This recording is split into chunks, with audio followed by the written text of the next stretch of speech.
All right, welcome back, everyone. And I see some new faces tonight. So, welcome to the second night, part two of our rules clinic. We started the batter last evening. We're going to finish the section on the batter, have some Q&A, and then we'll go on to the pitcher, game management, and the umpire.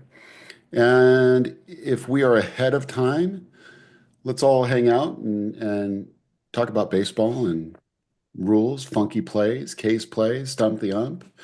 There's a number of things that we can do, and I think maybe we should probably chat about a signer if we have a few minutes, and maybe the Little League rule app,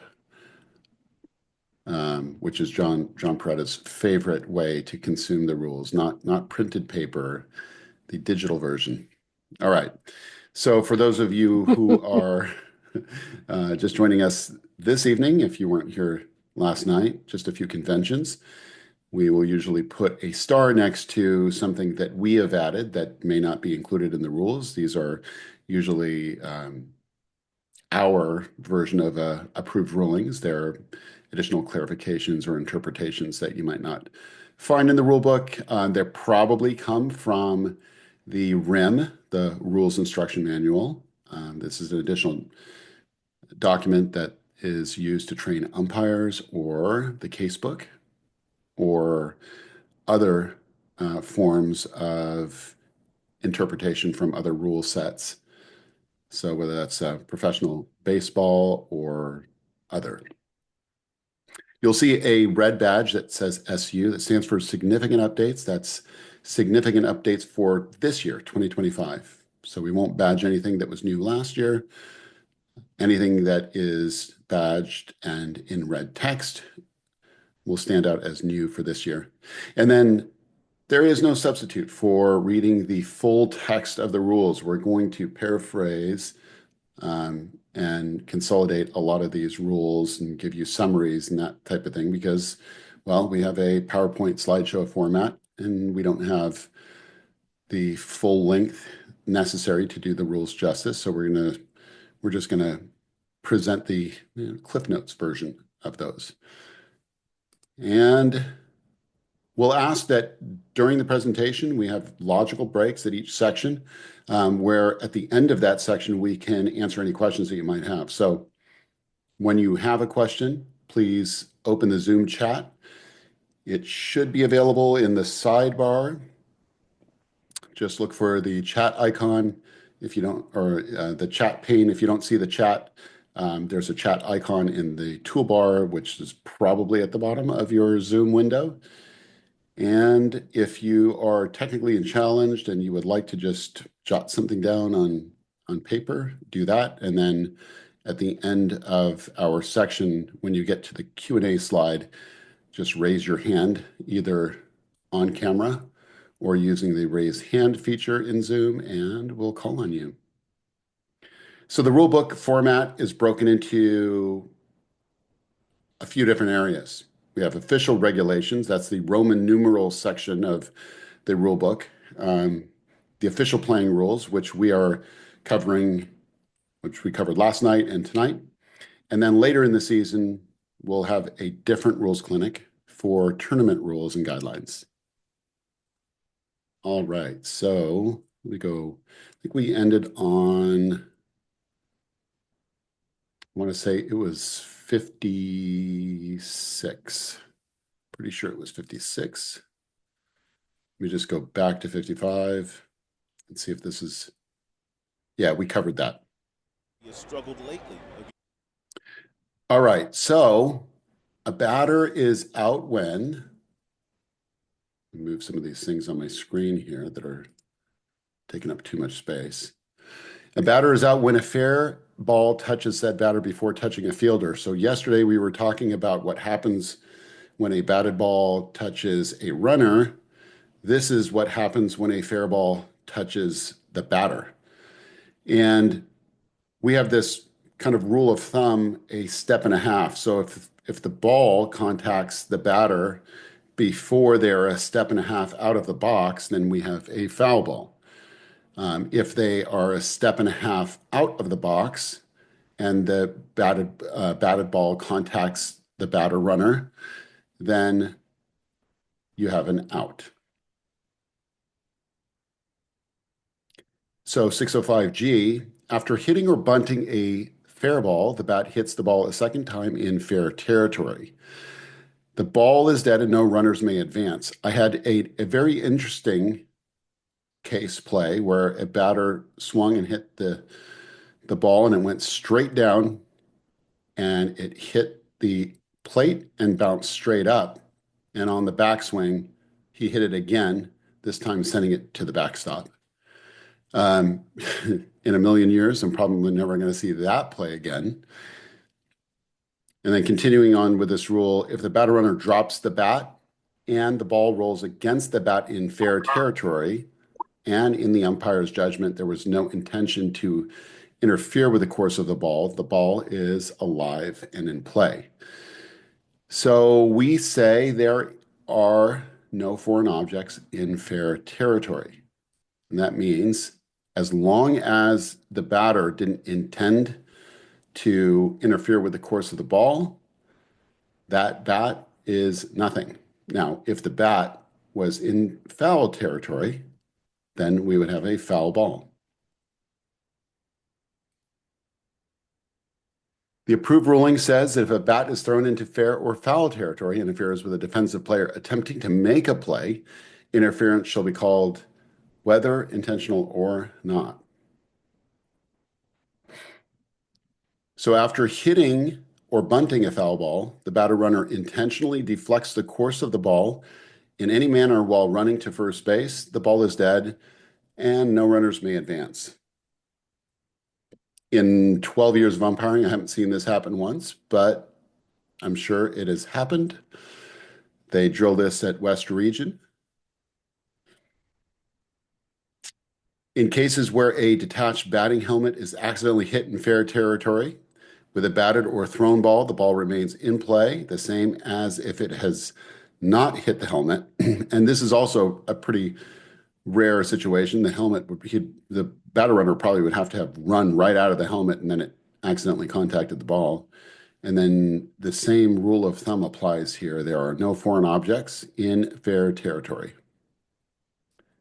If a batted ball strikes a batting helmet or any other object foreign to the natural ground while on foul territory, it is a foul ball and the ball is dead. So this is the same thing as a bat that contacts the ball in foul territory.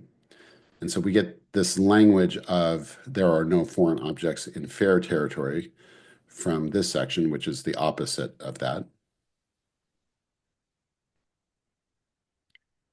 A batter is out for illegal action when hitting the ball with one or both feet on the ground, entirely outside the batter's box. So if a batter hits a ball fair or foul while out of the batter's box, he or she shall be called out. Now, in real time in a game, I have made this call where I was 100% sure of my call, only to find out afterwards, looking at a video, that I got this wrong. So umpires, don't make this your best call. And the problem is you'll see the swing and then you look down and you see the foot. But usually those are two distinct actions. And between the time that you saw the swing and you saw the pitch and you looked down, that's when the batter stepped. Also keep in mind that that foot has to be on the ground. It can't be out. If the foot is out of the batter's box but is in the air, then there is no penalty. There's no infraction there.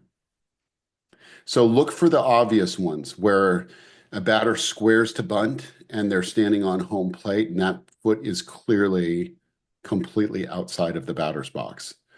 Those ones are the dead giveaways. Those are the ones that you want to catch. The other ones, if you're not 100% sure, you probably don't want to call them. Now, I'm going to go back to slide 51 from last night. And we'll take a look at this video here. 1-1 our score. So remember last night we were talking about the legal starting position. The foot needs to be entirely within the batter's box. Now we are talking about essentially the ending position, where the batter's foot is when they swing. Now, in this example, the batter did not swing, but just hypothetically, for the purpose of this discussion, let's just imagine that they had swung. And you can see there, the foot is touching home plate. Okay, we're going to go fast forward a little bit to the slow-mo version. Okay, foot is touching home plate.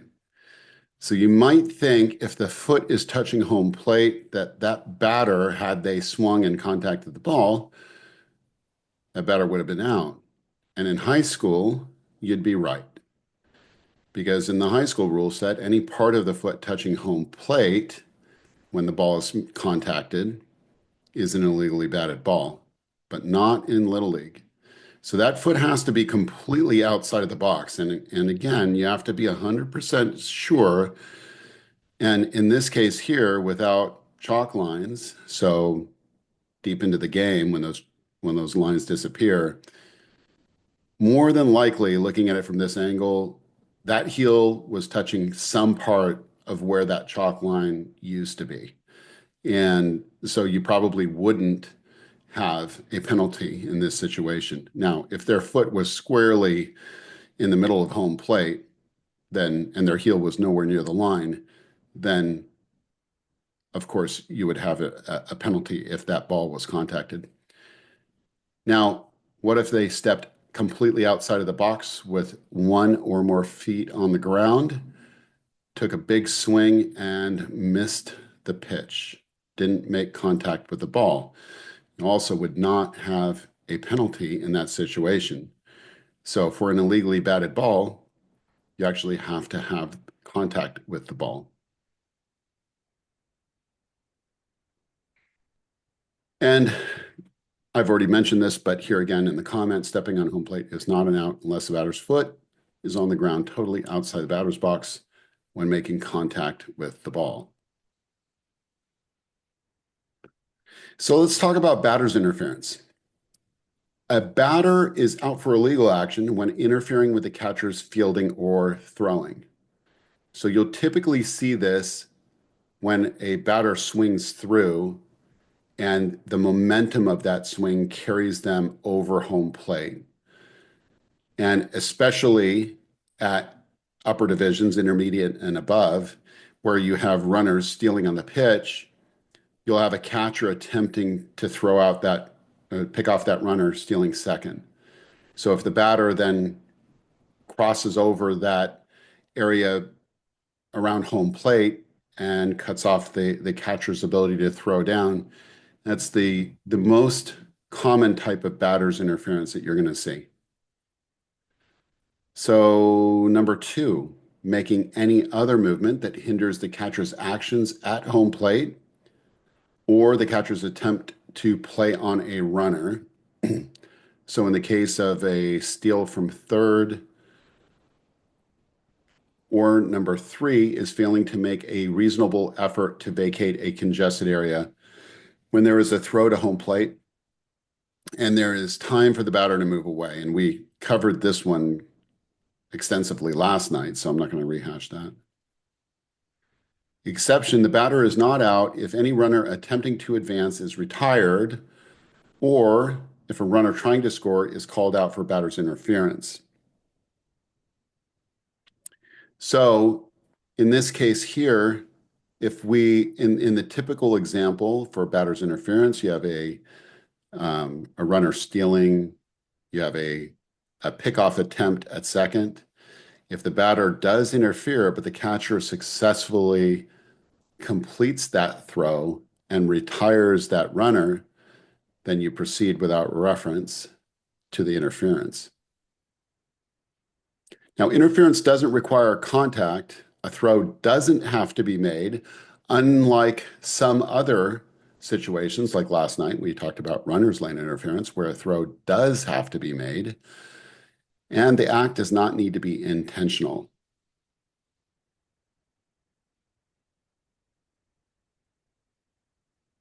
And we've got one more slide before Q&A, and then we'll talk about the batter and then move on to batting out of turn. So, fun stuff. Illegal bat. We have a rule change for this year.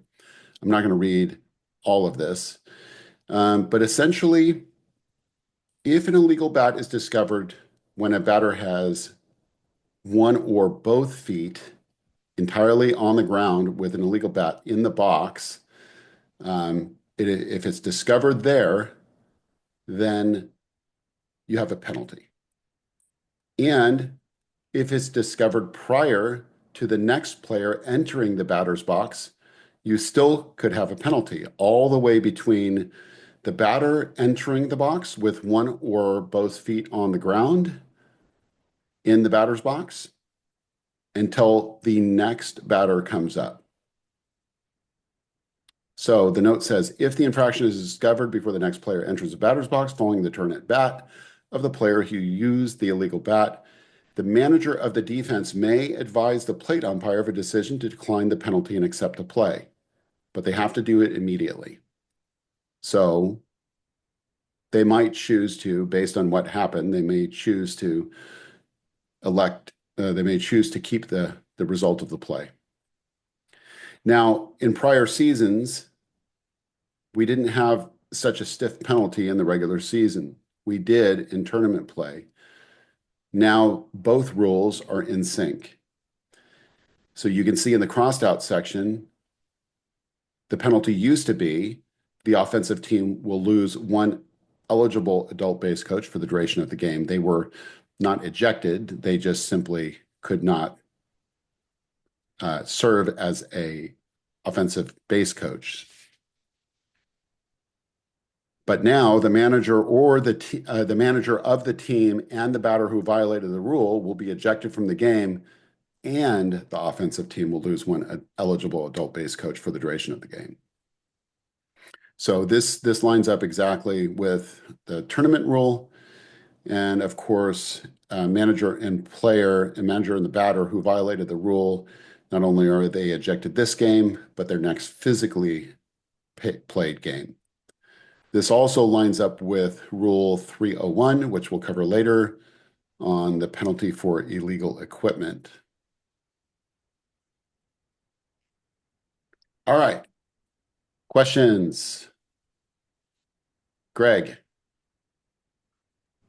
Yes, sir. So in the video example that you showed with the batter stepping on the plate, he was hit by the pitch and didn't appear that he made any attempts to avoid the pitch, but he was still awarded first. Yeah, Did I so miss that? I know I signed in a little late. there's a few different elements to this, and I'm actually going to go back to this play because this one's actually kind of a tricky one. So we talked about it in the context of the starting position of the feet. Are they entirely within the batter's box? The answer is no. We talked about the ending position. Well, he didn't swing at the ball, so that is not important. But you can see right here, that flinch, that's good enough for me. And especially at higher levels, the batter may not have very much time to react to a pitch ball. And they are coached to stay in the batter's box on breaking balls that right out of the pitcher's hand, it might look like it's going to hit him, and then it slices right over home plate. So they may not, if your standard is that they need to back completely out of the batter's box, you're not going to see that except on the very slowest of pitches and minors. A little flinch to try and get out of the way is good enough for me. Okay. Even if he's not in the, I mean, that the whole thing with his foot on the plate is the part that I'm getting caught up mentally on. I know. And okay, so these are two separate issues. One, the umpire shouldn't have allowed him to take a pitch from a position outside of the batter's box. So we want to avoid that. For all of you umpires that are in attendance, if you see toes over the line, then call time and back them up a little bit until they're within the batter's box. So there's that. Now we have two other situations. Did the batter try? Did the batter make a move in an attempt to get away? I believe he did. Um, but where he got hit could very well be over the strike zone. It's really impossible to tell from this angle. But regardless of whether he attempted to get out of the way or not, if it hit him over the strike zone, it's a dead ball strike. Now, what this doesn't show is the situation where you'll have somebody intentionally trying to get hit. So you'll see this sometimes with batters that have the protective equipment on their elbow. They don't really feel like they have anything to lose by getting hit there because they've got the protective equipment on. So you might see them standing stationary or even putting like their chicken wing out to try and get hit. So Which in he those, does. He does. He's got one on his elbow, which yeah, is what that's that movement that he made. That's what made me frustrated. Was that the yeah, movement that he made was maybe. to get hit on that pad? Look, the He the got hit right reality on is that pad. the reality is in real time, you're never going to be able to make that call correctly. Even if you slow that down to super slow-mo on a replay, you're still going to have some question as to whether he was trying to get out of the way or trying to get hit. So if there's some kind of motion, some kind of flinch or reaction to the pitch, I'm usually interpreting that as an attempt to get away, unless I see them put their elbow up. You'll Copy. see it occasionally. Some of these players are a little bit smarter when they get to intermediate and juniors. They start to High school develop and some of the bad college. habits. Yeah, Absolutely. yeah, Yeah, so Okay. Dave, if I yeah. may Go add ahead, to jump that, in. a couple of things. You don't want to reward the pitcher for a bad pitch. Okay. So what you're really looking for there, like Dave said, is them leaning into it to purposely getting hit by the pitch. And sometimes even a flinch isn't necessary. If they're standing in a box and a fastball drills them in the back or something or in the side, they're not moving. And that's good enough for me. And then as far as the feet go, just ignore the feet. So if you didn't catch it before the pitch was thrown, well, all bets are off. You don't have to worry about that unless he's batting the ball and it's again entirely outside. The feet are hard to see. If you're doing your job, if you're tracking the pitch all the way to the glove, you're never going to see the feet.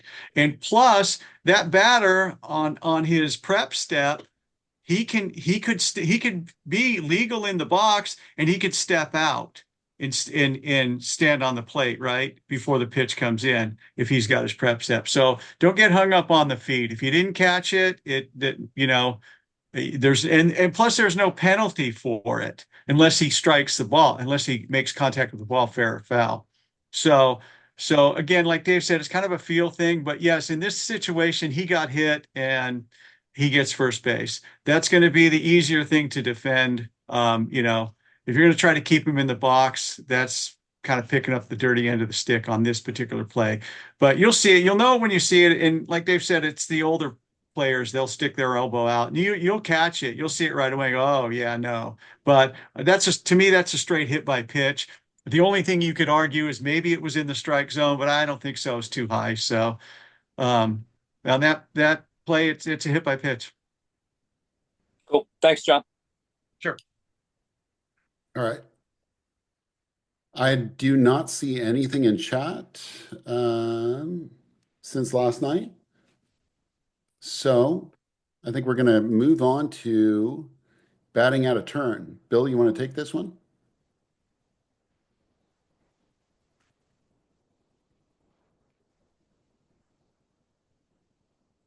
Trying to figure out how to unmute yourself. Oh, I found it. Woo.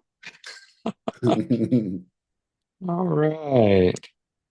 Batting out of turn. I would say that batting out of turn is about as scary as runners leaving early. I feel like this is probably the number two scariest rule or confusing rule But at the end of the day, I think we could simplify it, and it really isn't that bad. So first, what's batting out of turn? Beginning of the game, you're handed a lineup, and that is the official lineup of record. It doesn't matter what the other coach has. It doesn't matter what the scorekeeper has. Whatever those two lineups, the two originals that are in your wallet that you're holding, those are the official lineups, and those are the ones that matter. So batting out of turn would be if Abel, our number one batter, was due up, and Beatrice, who is the second batter, decides that they want to bat instead. That would be batting out of turn because Abel, batter B1, should be up, but Beatrice, B2, comes to the plate. If you catch this, if you catch the batting out of order, and anybody can catch it, right? The offensive team, the defensive team can catch batting out of order at any time while they're at bat, right? So if Beatrice takes two strikes and they say, hey, wait, time. Abel's supposed to be up. Okay, great. Abel, come on in the box. You're up. And she's going to assume the count. And so it'll be 0-2 to Abel. She can, whatever happens. And then the next batter is up. Now we'll talk penalties. If Beatrice comes up and Beatrice gets a hit, Beatrice gets onto first base. Now the batter can be called out on an appeal. The defensive team is going to have to make an appeal at this point and say, time. Blue, I believe the correct batter is Abel. Beatrice just hit. Now we're going to pull out our cards. We're going to look, and then we're going to adjudicate accordingly. And in this instance, Abel would be out on appeal, and the next batter becomes the proper batter. Okay. So sorry, I read the slides. It's harder for me. A batter should be called out on appeal when failing to bat in his or her proper turn, and when the at-bat completes a time at bat before or in place of the proper batter. Right. So that's our instance here. If at any point another play happens, right? So another pitch to the next batter, a runner steals, anything like that, and now we're going to affirm that batter is now the correct batter. So Beatrice has now become our correct batter. So the next proper batter would be B3, right? Let's see. Right here, and isn't it? Yeah, if a runner advances. What we didn't cover in. So if we make a proper appeal, we're going to nullify any actions that have happened because of that at bat, right? So Beatrice puts the ball in play. If 2 runs score, and then they properly appeal, then we're going to put those runners back to where they started time of pitch. Right? It's a pretty hefty penalty. If Beatrice is not properly appealed, if another play happens, we're going to let those runs score. Right? And now B3 is the new batter. I don't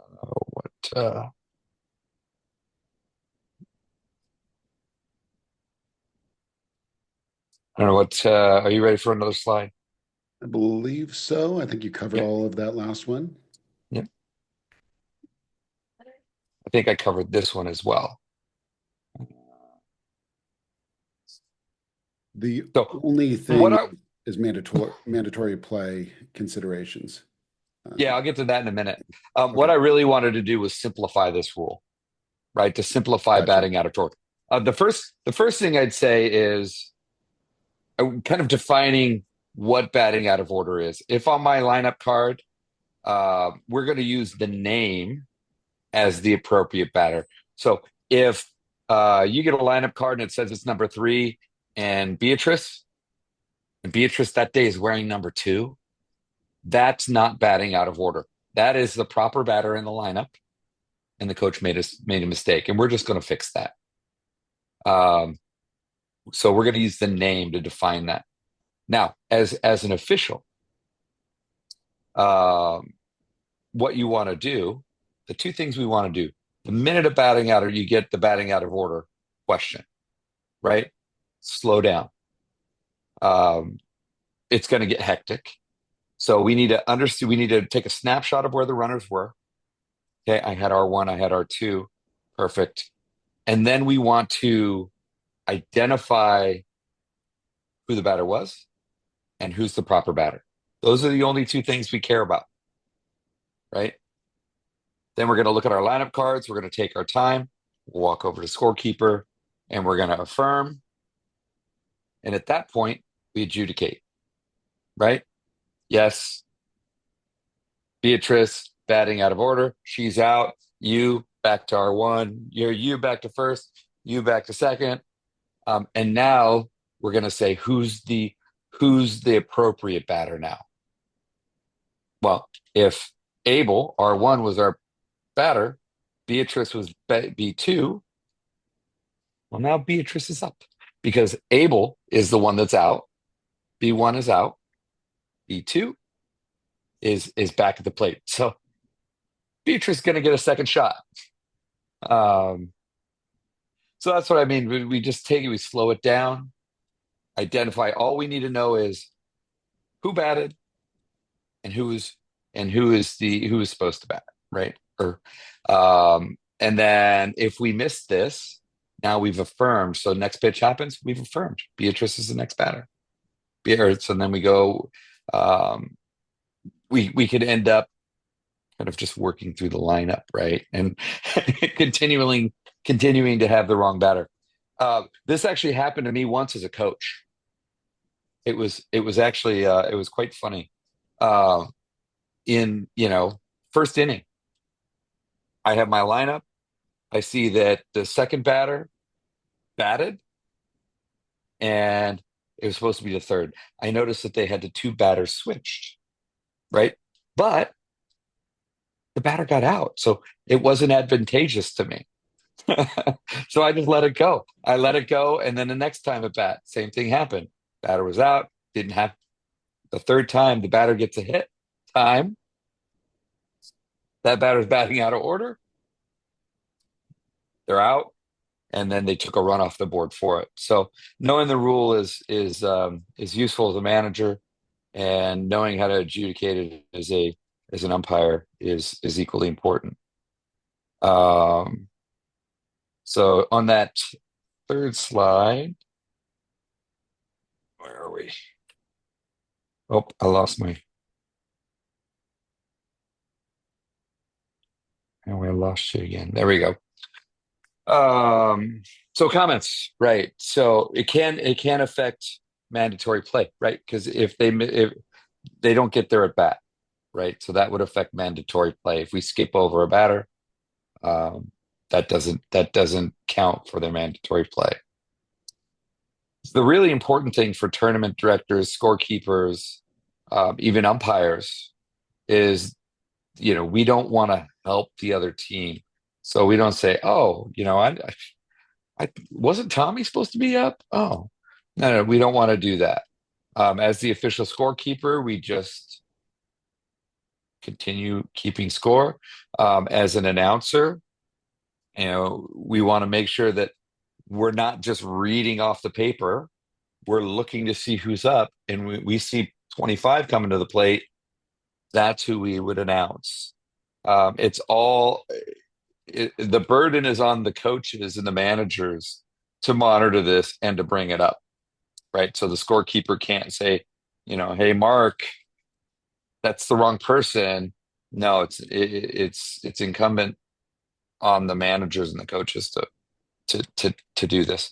And I like this note. I hadn't thought about this, but it's not a rule, so it's not protestable. So if the scorekeeper does say, "Hey, Mark, that's the wrong batter," and they put the right batter in, and there's no penalty, it's not a protestable event. It just happened. We're just going to let that go. So,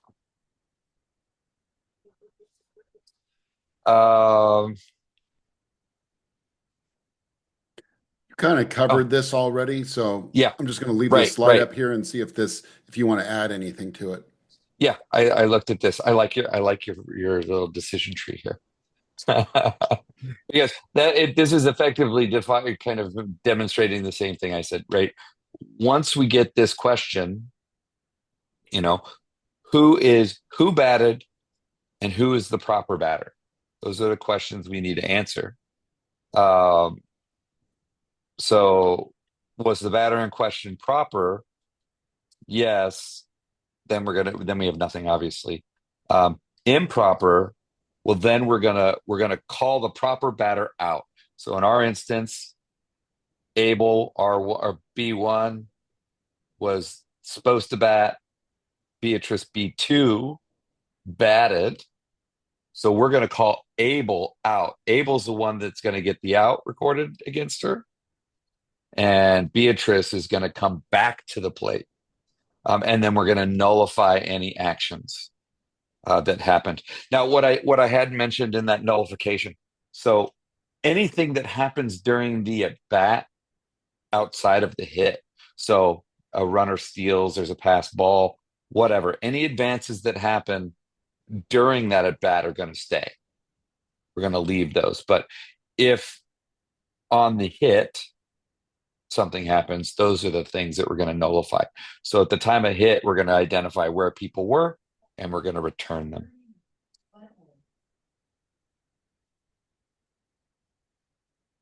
All right, we do not have a Q&A slide here, but before we start the picture, I know we have a question.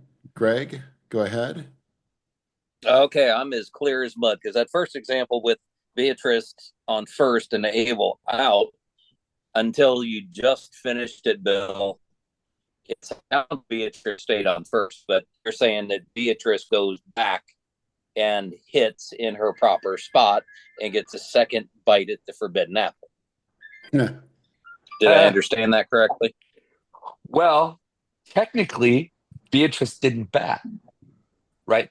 The at bat was credited, the out was credited to Abel, to the proper batter, right? Okay, but in your first example, she was on first. She got a single, and you said No. Abel is out.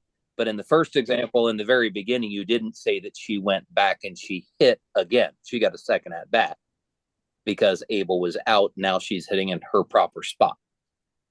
So yeah, when we're talking batting out of order, these actors all start at the plate, right? So in the first example, and that was probably my my fault for not explaining it right. The first example, B2, Beatrice, comes to the plate. She gets a single, and she's standing on first at this point. Now, the manager comes out and says, I believe the proper batter was Abel, R1, and that's when we're going to start our process, right? I'm going to take a snapshot of where the runners were. I'm going to pull out my lineup card and I'm going to look, and I'm going to identify who I believe the proper batter was, who batted, and then I'm going to go talk to the scorekeeper. And in this instance, Beatrice batted out of order. B2 came to the plate when it should have been Abel, B1. So I'm going to say, yes, you're correct. That is batting out of order. Abel is out. And the proper batter now would be Beatrice.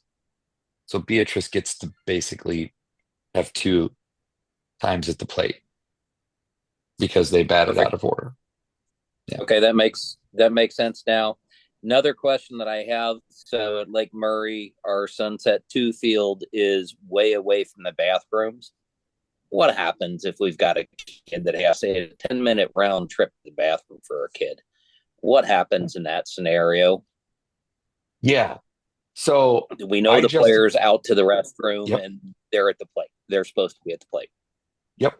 So we can skip over a batter without penalty for any medical reason that in our judgment, we can skip over them, right? For me, that is a biological feature, and I am skipping over that person, that batter, because they weren't available to bat because they're in the bathroom. Remember, it's the level of play, right? If we have it, I'm not going to make little Copy. Timmy wait, or nope, Timmy, you got to bat first, and then he pees his pants. I don't want to be that guy. Um, you Right. know,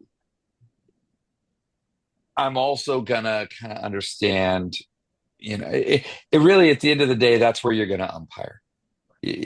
Sometimes you just have to umpire, and that one I would decide if I can give him a reasonable amount of time to wait. If I see Timmy running from the bathroom, I'll probably wait.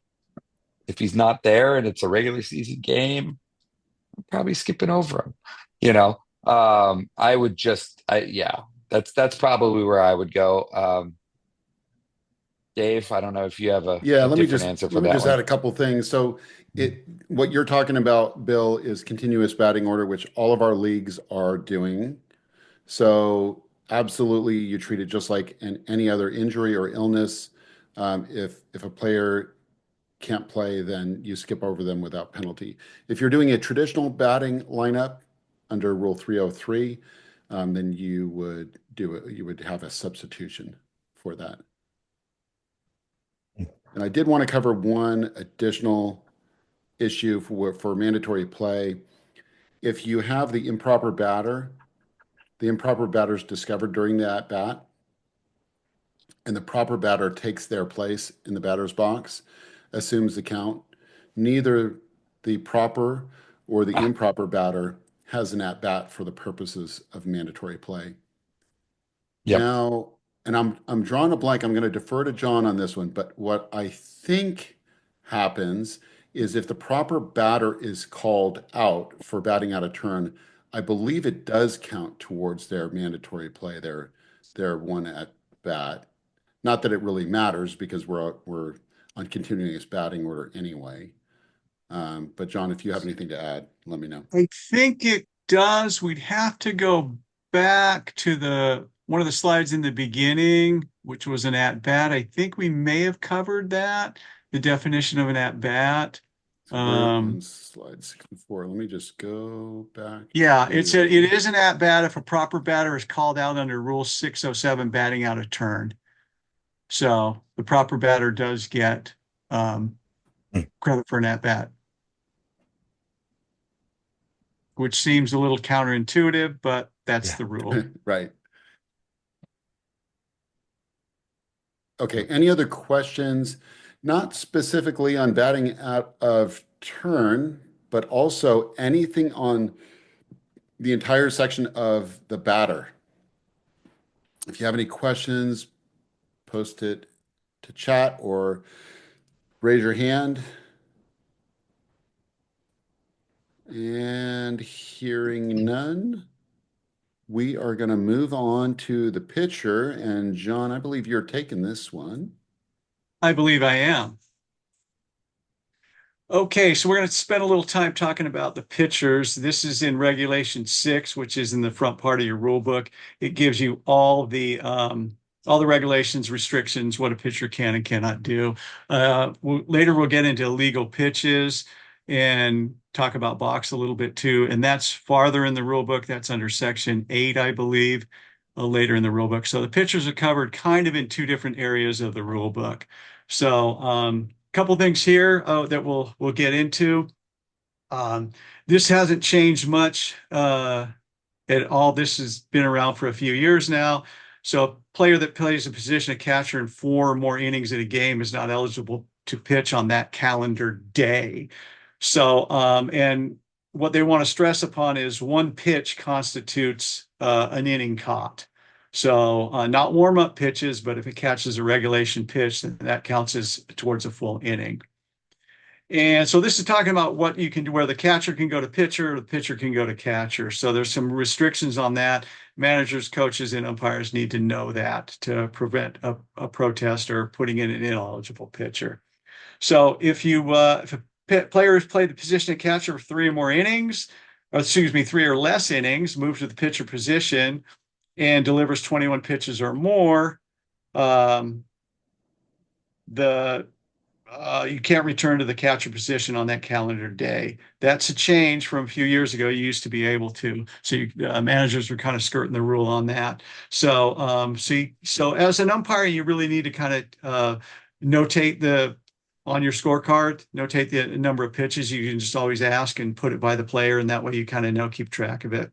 Another thing is you really need to know, and a lot of especially newer managers don't know this, is about the threshold exception, where you can go over the limit if you face the batter before you hit the limit. So if the pitcher reaches the 20 pitch limit while facing a batter, that means starting the batter at 19 or less pitches. You can't start the batter at 20 pitches. So you can start a batter if you started a batter at 19 or less pitches, or 1 less than whatever the other thresholds are. We'll have a slide on the thresholds in a minute, or the pitch limits. Then you can actually go over that and still maintain your eligibility for the whatever pitch threshold you hit at.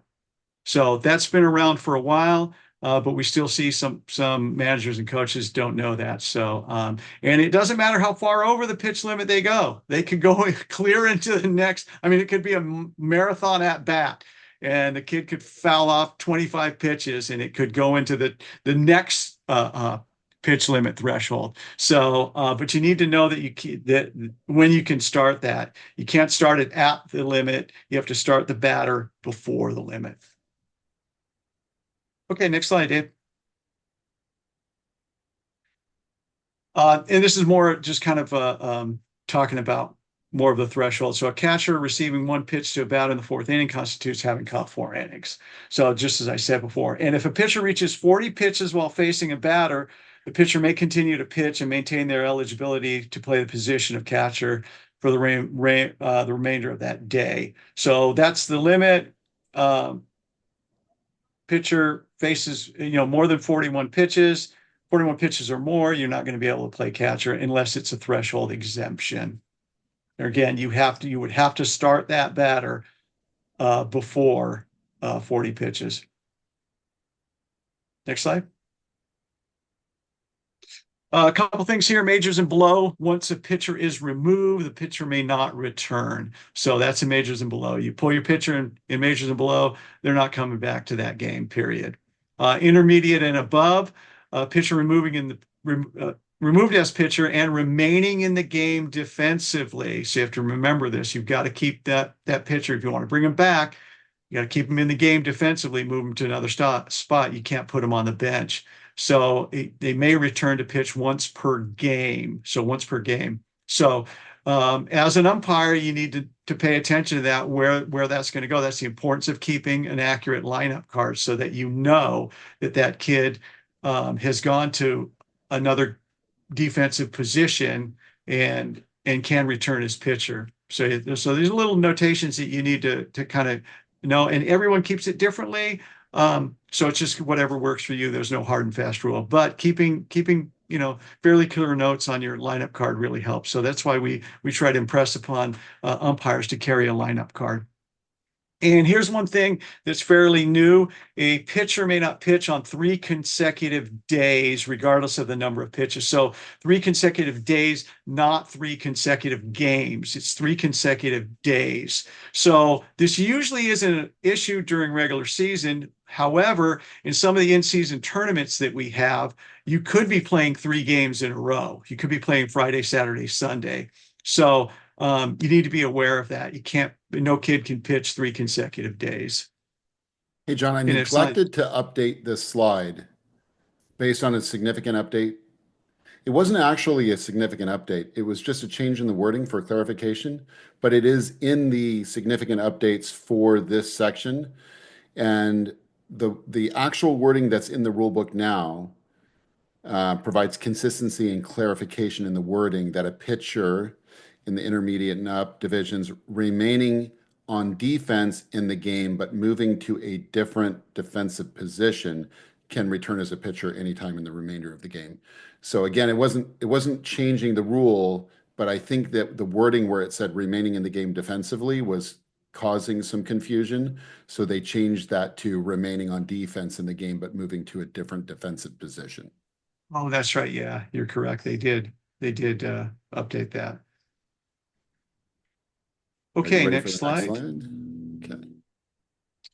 Okay, so pitching in more than one game a day, intermediate and below, a player may not pitch in more than one game in a day. You don't see this too often because we don't have a whole lot of double headers, but it could happen. Maybe one of the in-season tournaments. We used to do double headers at the Clayberry up there at Western Region. So, but typically this doesn't come into play.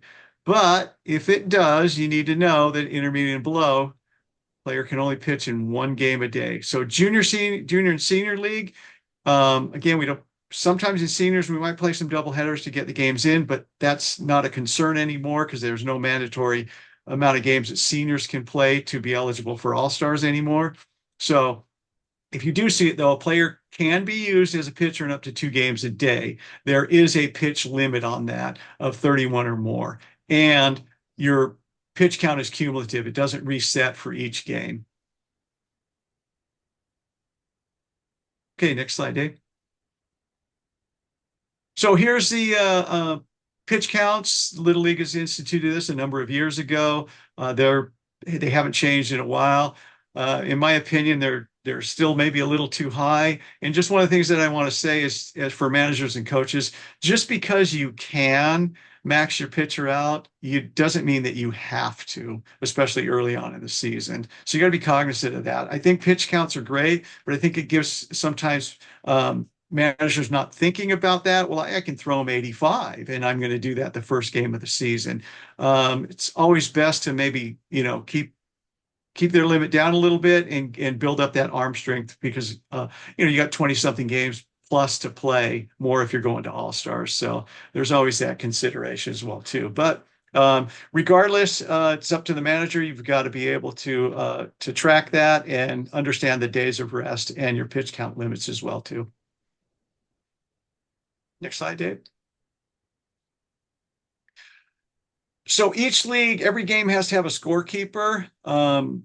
And an official pitch count recorder. They can be the same person, but before each game, umpires, we instruct them to find out who is the scorekeeper and the pitch counter. They can be different. They can be the same person. Ideally, they're going to sit in a neutral location. If you have a score booth, that's where they should be sitting, or maybe behind the backstop or somewhere out of the dugouts is always best. But regardless, you need to have someone, and as an umpire, you need to know who that person is so you can refer to whenever there's a question about pitch counts. Okay. Regardless of that, the manager is solely responsible for pitch counts. So even if the pitch counter gets it wrong, it's too bad. So you really got to be diligent about making sure that everyone's on the same page. You as a manager and the pitch counter is on the same page. So check it frequently and know because it is a protestable situation and it could, possibly result in an injury as well too, to overpitch these kids. Next slide. So this is talking about if there is an ineligible pitcher, Little League teaches us that we're supposed to remove the pitcher, okay, as soon as it's known. All right. So if you change pitchers and it's discovered before they're pitching to a batter, it's not a violation. Just change it. This is a safety issue, and we need to err on the side of caution on this. So what we want to do is prevent a protest situation. And if you keep a good lineup card, and if you identify the ineligible pitchers at the plate meeting, then this sort of stuff shouldn't happen. That you'll know that someone's not to be. And also, if you identify, keep an eye on the catcher as well too, because you'll see this a lot. The catcher will catch over 40 pitches. Someone won't catch that, won't catch onto it, and then they'll try to put the catcher in in a later inning or something like that. And so they've already played their 4 innings. So so that's the importance of keeping good notes on a lineup card.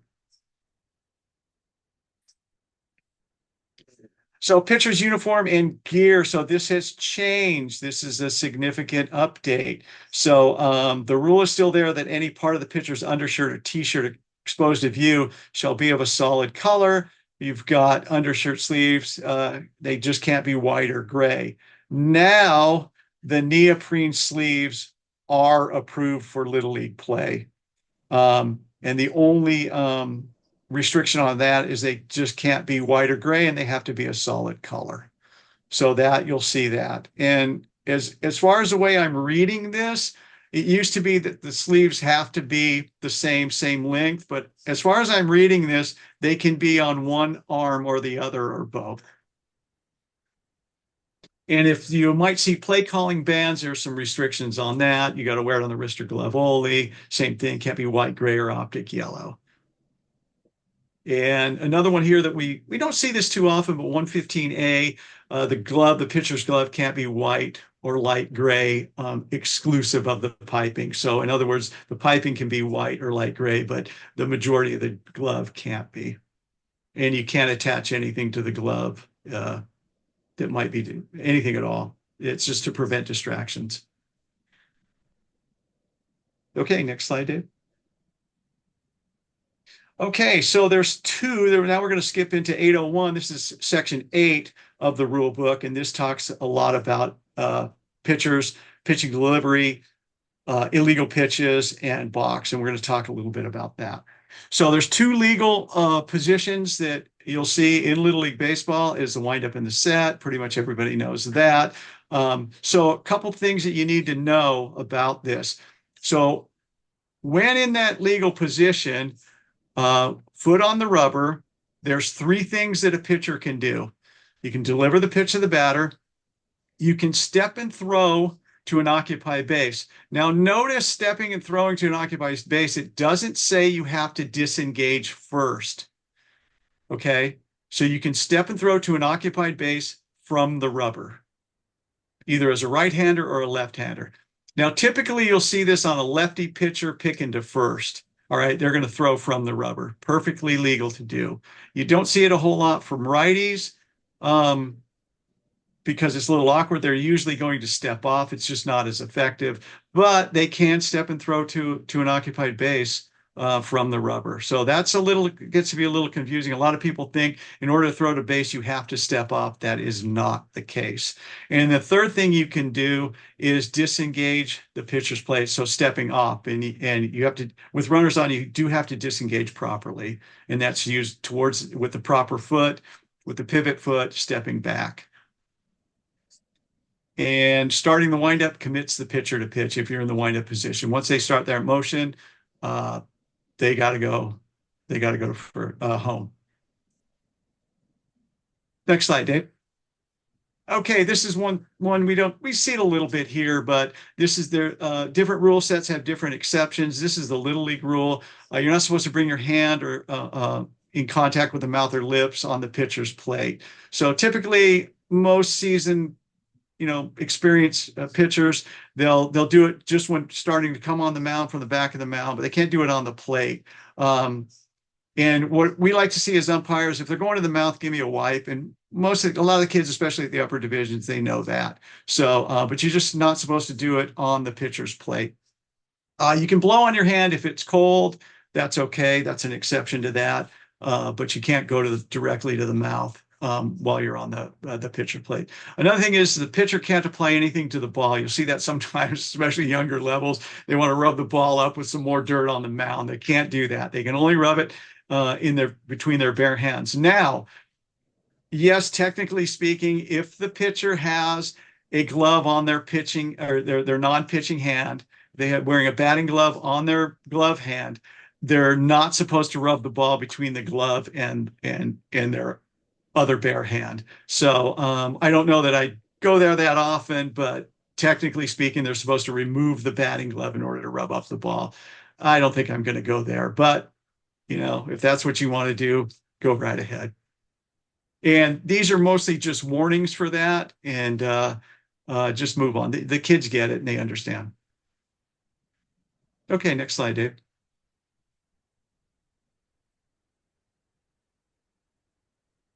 Okay, so we're going to spend some time on 805. This is an illegal pitch and a balk in the upper division. So there's a lot to cover here. There's a lot of information, and a lot of people, are not understanding what the balk rule is. So, and we'll get into it. There's a few slides about this, and anyway, I'll try to do my best to explain it. So, with a runner or runners on base, it's an illegal pitch in majors and minors. Okay, so majors and minors do not have a balk. We call it, all those are illegal pitches, and it's called a balk in intermediate and above. Okay, so you can never have a balk in majors or minors, and you also can have an illegal pitch when it says right there with a runner or runners on base. There are a few instances where you can have an illegal pitch with no runners on.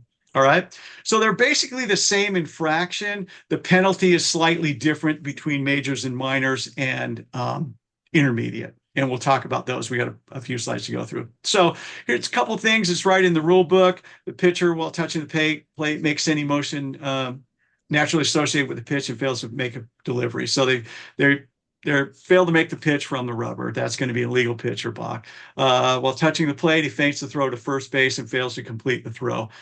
Pay attention to 805B right there. It says the pitcher, while touching the plate, which would be the pitching rubber, feints the throw to first base and fails to complete the throw.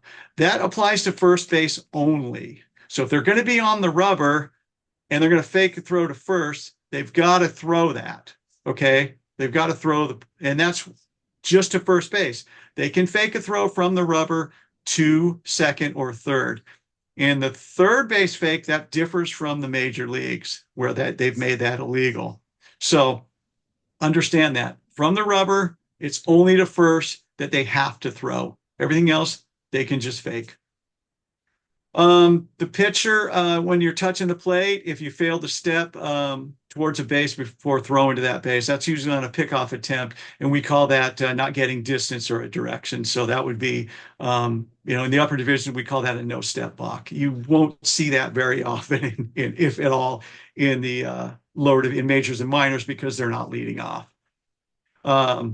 And this is another one too, 805D. We get a lot of comments about that one on the field. The pitcher, while touching the plate, throws or feints a throw to an unoccupied base. And typically everyone stops reading there. See, feints the throw to an unoccupied base. So you can't throw to an unoccupied base. They never read the exception, which says, except for the purpose of making a play. So yes, there are instances where a pitcher can throw or fake to an unoccupied base for the purpose of making a play. So for instance, if a runner takes off a little, maybe R1 takes off a little prematurely before the pitcher is actually committed throwing the pitch, he steps and throws to second base. That's technically an unoccupied base, yes, but it's for the purpose of making a play to make a play on that runner. Okay, Dave, next slide. This one here, you'll see that a lot, especially at the lower divisions. 805E, the pitcher makes a quick pitch. So that's when pitching when the batter's just not ready and set in the box. So umpires, please don't let this happen. Managers and coaches, please instruct your kids, your pitchers to make sure that the batter is facing them and ready to receive the pitch. It's very dangerous. Nobody wants to get hit with a pitch like that when they're not ready. No one wants to get hit with a pitch, period. But especially when they're not looking, it can be very dangerous. So umpires, we want you to make sure that you don't let that pitch come out. And if you went to our clinic, and we drilled a lot about calling time. This is one of those times where you would want to come out big and call time and make sure. The idea behind that is don't let them throw the pitch. So just make sure. It's just game management and awareness. And 805F, pitching the ball to the batter while not facing the batter. I don't know how that would ever happen, but someone probably tried it, and they put the rule in there. And then the pitcher makes any motion naturally associated with the pitch while not touching the pitcher's plate. So that's not being on the rubber and either faking a pitch or making a pitch. So as I said before, an illegal pitch can occur without runners on.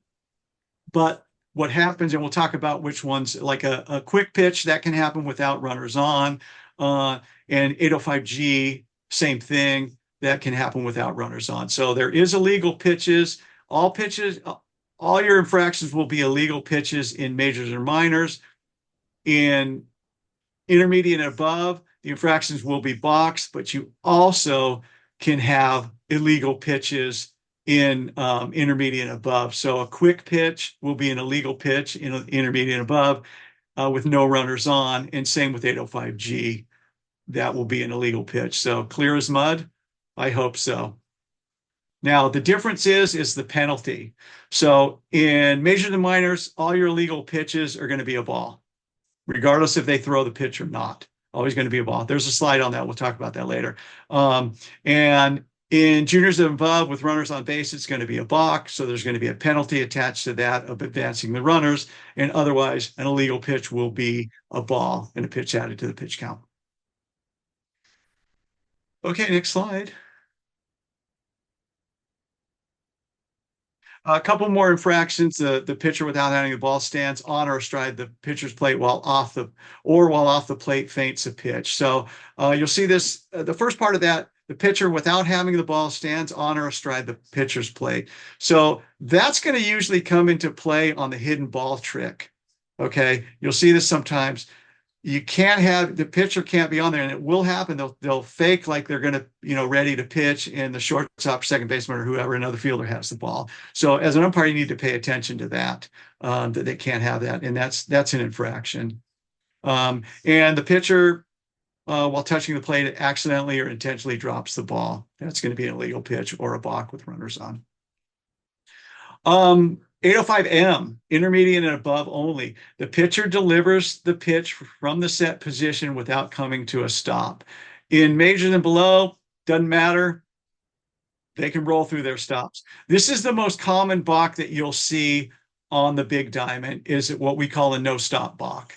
And so the pitcher has to come to a stop. The rule book wording is that, without coming to a stop. The directives that in the rim will tell you that it has to be a complete and discernible stop.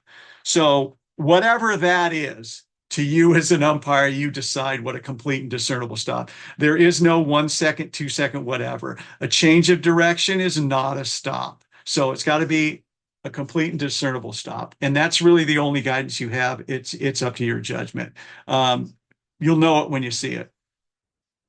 And a batter hit by a pitch shall be awarded first base without reference to an illegal pitch.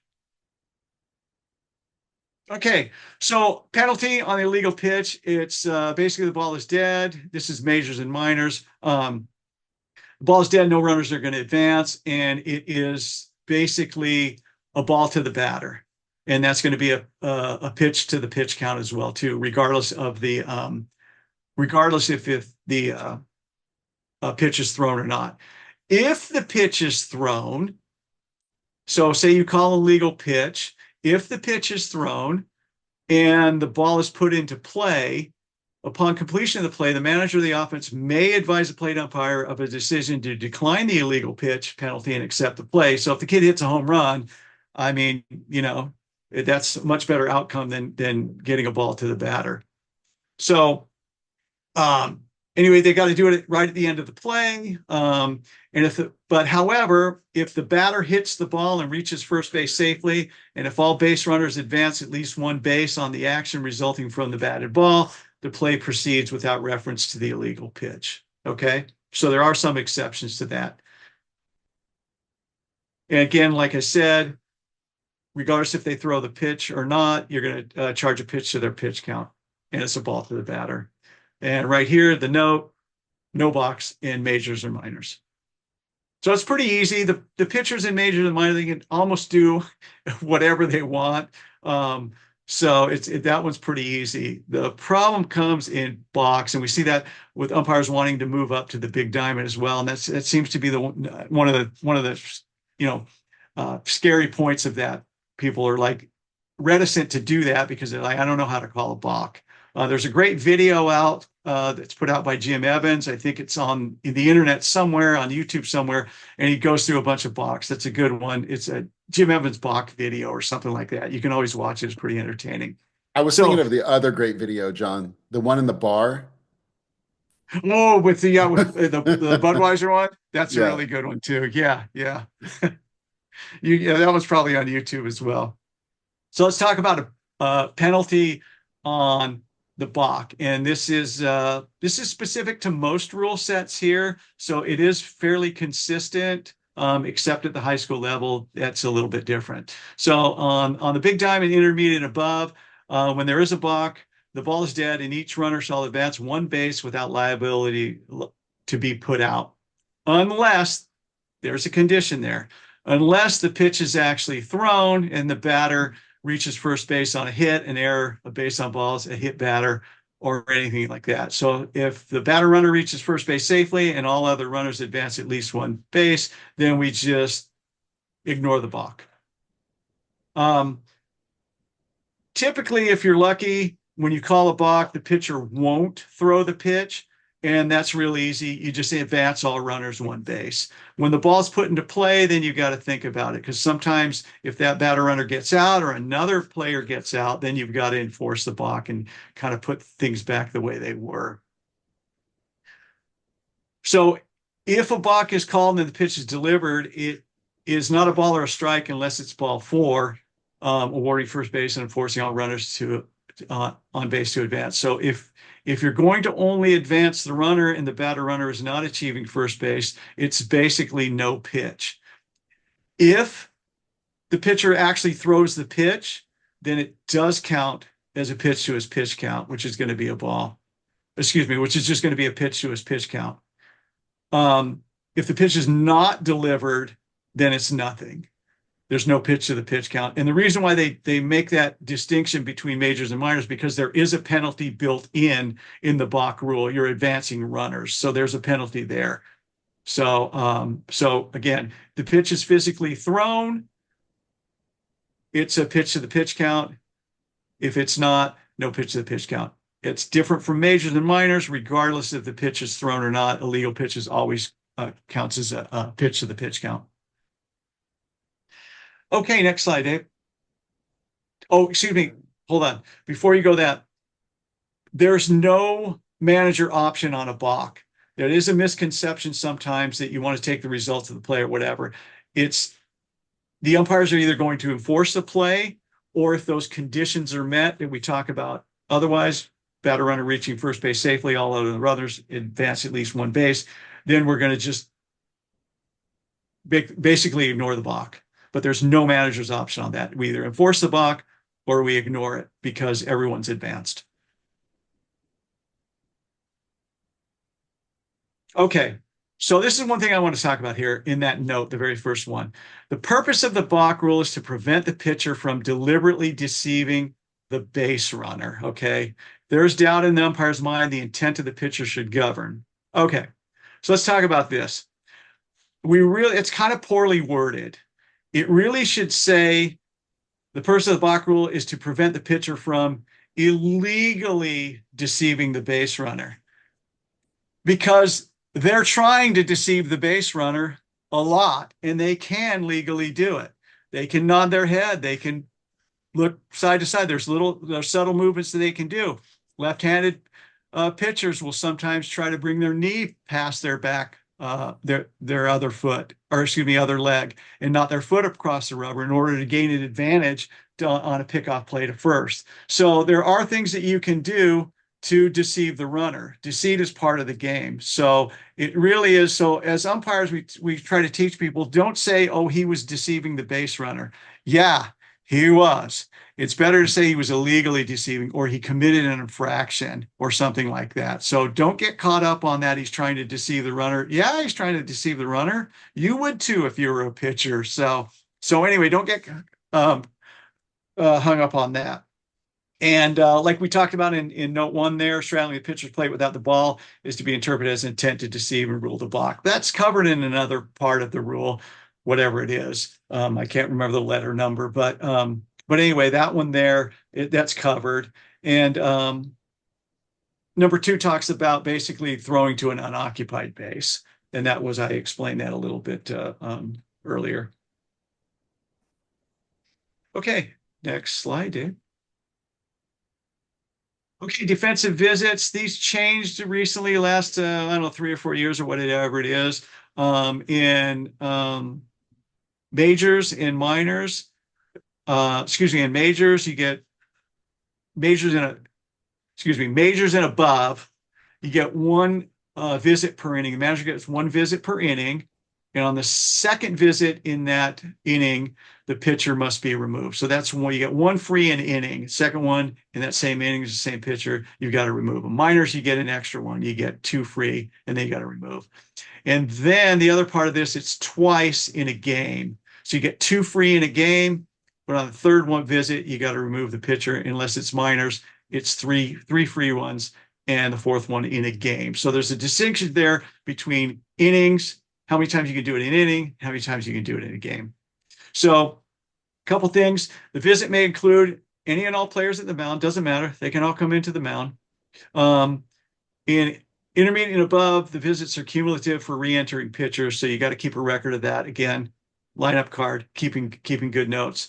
And this is one here, the last bullet point there. This is one here that has caused a lot of confusion at times. So let's talk about this. So if you grant time to the defense and he wants to go talk to his pitcher, can the offense get together and talk? Sure. There's timeout. As long as they're not delaying the game, no need to get heartburn over that. It's perfectly acceptable for other people to meet during their timeout. What you don't want is delaying the game. So yes, it's at your discretion. I would let it go if they want to. And typically you'll see that if there's base runners, they'll come down to talk to one of the base coaches. Perfectly legal. Okay. Now, couple other things here too. No matter who the manager wants to talk to, that's a visit to the pitcher. Okay. So if he's going to call time and come across the foul line, basically, that's a visit, no matter who he's talking to. However, in some instances, in managers and coaches, perhaps you think your player's injured or something like that. Now that doesn't have to count as a visit. So if you're doing an injury visit, you need to tell the manager, hey, manager, I want to check on my pitcher. Maybe he took a ground ball off the foot or something. I want to go check on my pitcher.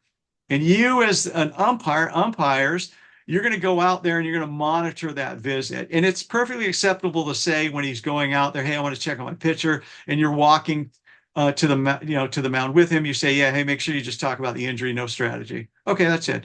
So that's all they need to do. So they're going to talk about the injury, make sure the player's okay, not talk about strategy, and that's it. So you're going to be there, you're going to monitor it, and then when the visit is over, you're just going to go back and you're going to make sure you signal to the scorekeeper. I just signal over my head, no visit, and everyone knows that it's not a visit. So the opposing team, the scorekeeper, everybody knows it's not a visit. So you got to make sure that they're not talking strategy, and you don't have to be a hard nose about it either. If he wants to talk about something, just remind him, hey, coach, no, I don't want to charge you a visit. We're just here for the injury, and that's it.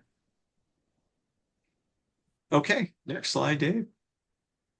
Oh, an intentional walk. Thank God they changed the intentional walk rule a few years ago. So now you can intentionally walk a batter by just putting him on the base. You don't have to throw the 4 pitches, and you can do it at any time during the batting order or during the at bat, excuse me. However, you can only do it to each player 1 time. So each player can only be intentionally walked 1 time. Now, you can intentionally walk them again a second time, but you got to throw 4 wide ones if you want to. All right. So, and it's just simple, and it's supposed to come from the defensive manager only. So he's got to take time. Hey, Blue, I want to put him on. And then it's if it's that type of an intentional walk before the at bat starts, it's 4 pitches to the pitch count, and that's it. However, if they want to do it in the middle of the bat, you just will add the remaining balls to that. If it's 2-2 count, you decide you want to put them on intentionally. Then you say, hey, I want to put them on, and it's 2 more pitches to the pitch count. Okay, Dave, next one. That's it. I made great time on that. I know, right?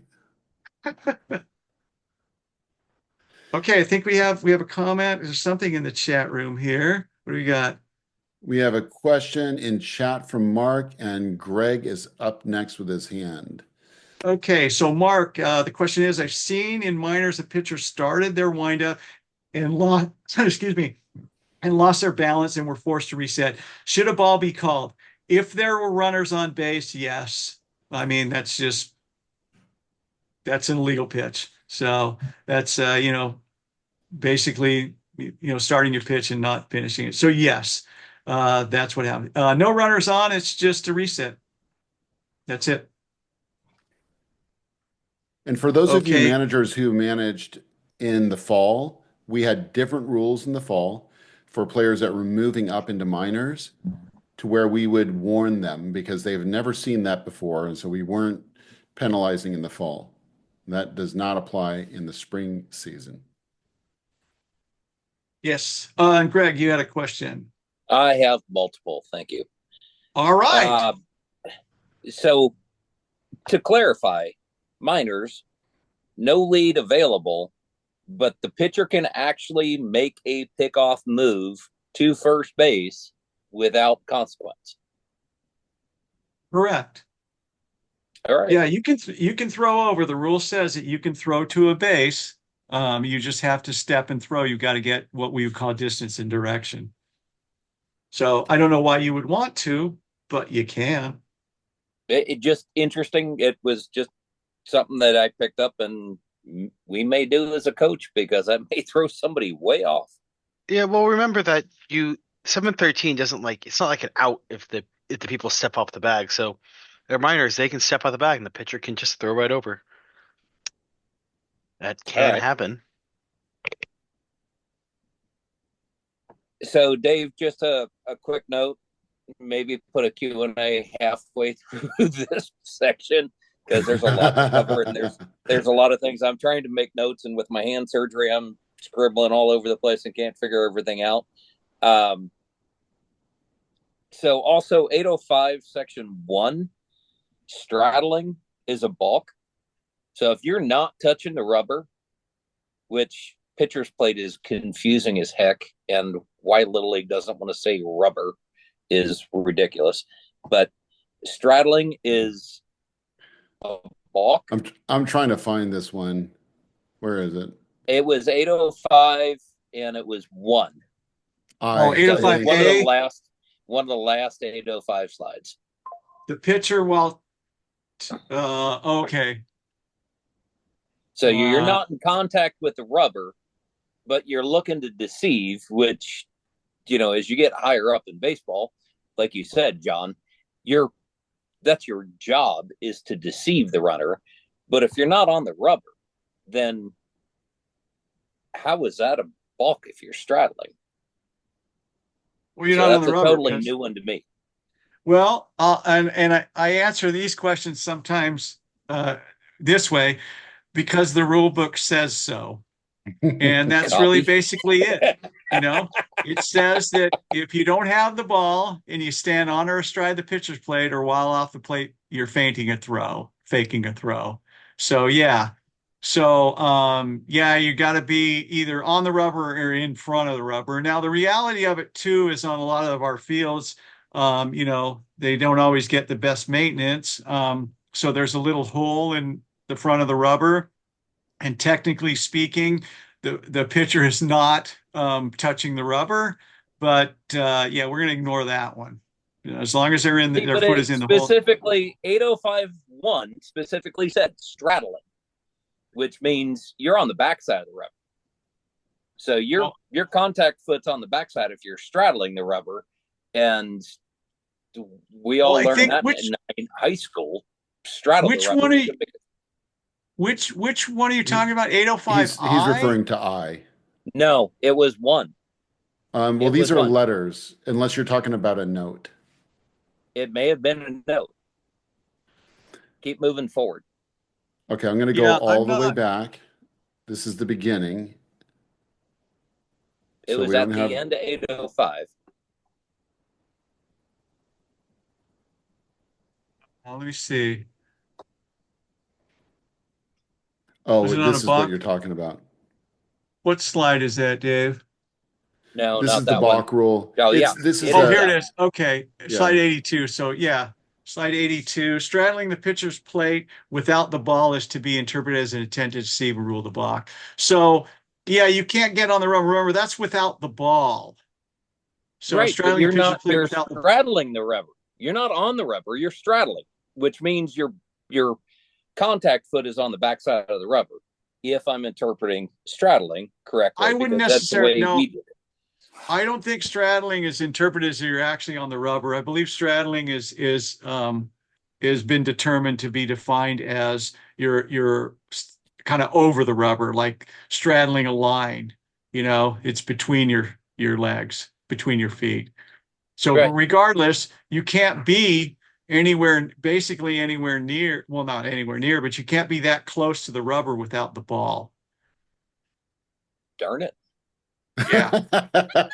So you'll see that's the rule that sometimes I'd have committed a lot of blocks. It's deceiving myself. Yeah. It's worse than other rule sets. Sometimes you can't even be on the mound without it. Yeah. Okay. Like high school says within 5 feet. So whatever that is, So this is specific to Little League, or it might be, I'm not sure what the pro interpretation is or the pro rule is, but anyway, yeah. And that's really to prevent the hidden ball trick there. So you use that one if they committed a violation on the hidden ball trick. And you'll see that a lot. They'll get up on the rubber pretending that they're going to pitch. And it's like, no, sorry, you can't do without a ball. And by the way, too, if time is called, you can't put, as an umpire, you can't put the ball back in play until the pitcher has the ball and is on the rubber. Okay, nice. Yeah, so you'll see that so too. My last one. Go ahead. Well, you see that sometimes too, where they'll try the hidden ball trick on a dead ball. So the time has been called, and then they pretend that the pitcher has a ball. He goes on the plate, and the umpire puts the ball in play. Well, that's null and void because you can't put the ball in play when the pitcher doesn't have the ball on the rubber. So that's when you got to kind of reset. So my last comment / question is, what's the dialogue on pitch count? And I hate travel ball during Little League season, but I keep hearing stories about, hey, you pitched 40 pitches in Little League. That doesn't mean you can't pitch 95 pitches in travel ball this weekend. So is there any discussion on protecting the kids that are playing travel ball? And is there any consequence there? No, there's none. It should be the manager takes care of that and makes sure that they're protecting the kid's arm. But there's nothing that Little League there's nothing they can do about that. If they want to go pitch 100 pitches, on a weekend and come back on Monday and pitch some more, that's incumbent upon the manager to do something about that. So there's no restriction on that.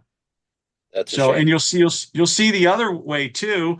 A lot of times what you'll see is they played a travel ball tournament over a weekend and pitch their arm out, and then they come back, Monday or Tuesday early in the week, and the manager tries to have them pitch again. So that's really the responsibility of the manager, that they should not allow that to happen. They should know what their kids are doing and not allow that to happen. So if the kid's going to play a travel ball tournament, make sure he gets the proper days of rest. But as an umpire, I have no recourse if I have knowledge of that kind of activity happening to protect the kid? I have no recourse. No recourse whatsoever. Not your Okay. call. You can only work, if you're working a Little League game, you can only work in the confines of the Little League rule set. You can always alert the board, but there's nothing during the game, there's nothing you can do, you know? All right.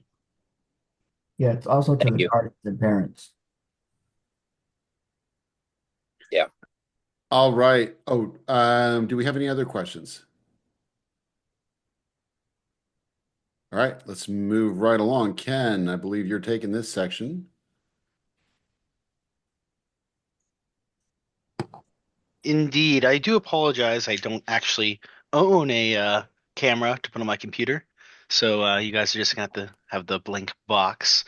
But we can move along to game management. All right, so we're starting with mandatory play. The critical thing here is that mandatory play will apply to every player that is present at the start of the game. If they are there, they are required to get their 6 defensive outs and 1 at bat. Notice I didn't say continuous 6 outs. I just said 6 defensive outs. We bat continuously. You guys do 1 inning, then set the next inning, then play 1 more inning, and that is fine for the purposes of mandatory play. For the at bat requirement, it has to be a complete at bat. So the example that we had earlier about batting out of turn would not be an at bat if they get pulled or they get skipped over or they come in, they don't have a start of an at bat. So like they come in and there's already 1 strike at the count. That would not count for their at bat for purpose of mandatory play. The penalty is pretty steep. If they don't meet it, they have to make it up. And for managers, you start getting written warnings, suspension, and then you don't get to play anymore if you keep having this happen. So make sure to get your players in as an umpire. It's not generally our job to keep track of this, but I like to. It's sometimes easy just to note when people come in and out of the game, but this is generally not our responsibility to keep track of. All right, next slide. Hold on. There you go. So there is some more notes to this, and the critical one here is that if their team gets run ruled, you're not required to meet the mandatory play. They still need to make up their missed time. There is no exception for the player not getting their mandatory play. So if the player only got one at bat and 3 outs, and the game was a run rule, they still need to start the next game they play. They still need to make their minimum, then the mandatory play that they need for that next game in order to complete it. So if they get run ruled, you still have to make up. We're still not going to short the kids. The only exception is for the manager. The manager doesn't get penalized if they gets run ruled, and that is only for things like time and run rules, not for the bottom half of the 6th inning or the bottom half of the 7th inning. So the senior league, no mandatory play at all. It's regular baseball for that. Okay. Next slide, please. I think everyone's playing CBO, right, Dave? We have anybody that was doing anything else? So this Not should that be I'm normal. aware of. Yeah, this should be normal. Just we bat through the lineup. I think we've touched on this a little bit in the past, where if a player is injured or ill, we just skip right over them. There's no penalty. We're also not doctors. I don't know if the kid's injured or ill. We kind of just have to take their word for it. If it's being abused, there's really not much we can do about that. We can eject eventually if it's blatant, but what I would recommend you do is similar to what we said earlier. Report it in your. You can always write a report at the end and just shoot an email off to your your USC and your president if things are being done like that. One thing I wanted to note here, if the player arrives late, mandatory play doesn't apply and the manager has a choice to put them in or not. I recommend managers put them in, but they don't have to meet mandatory play. I still recommend that they try. This is Little League. Especially during the regular season, everyone should be playing. The other thing I want to note is the 8-player rule. Most leagues, I think, have that, and I think our interleague lets us play with 8 players as well. It just depends on whether or not the level you get an out or not. For majors and above, we typically have an out. Next slide. So, in general, you're allowed to have 1 manager and 2 coaches. The coaches can be youth coaches. They don't have to be adults. So if you have a youth coach, you can, just if they are on the basis they need a batting helmet. And you are required to station base coaches. The base coaches don't have to be coaches. The base coaches can be kids as well, but there needs to be 2 base coaches whenever on offense. So you can just have a kid with a helmet out there. And that's perfectly fine and encouraged. There is a section of this that says that the base coaches aren't supposed to leave their position until the preparatory pitches to the catcher are complete. That is technically correct. I tend to get a little bit by the book, the later the season goes for this. But don't make this your best call. And if you do have to talk to a coach, just be nice about it. Hey, can you wait till they're done warming up before you come out, please? That's all. And as I said, helmets are only required for youths. The adults are more than happy. They can wear them if they want to. That's not a problem. Next one, please.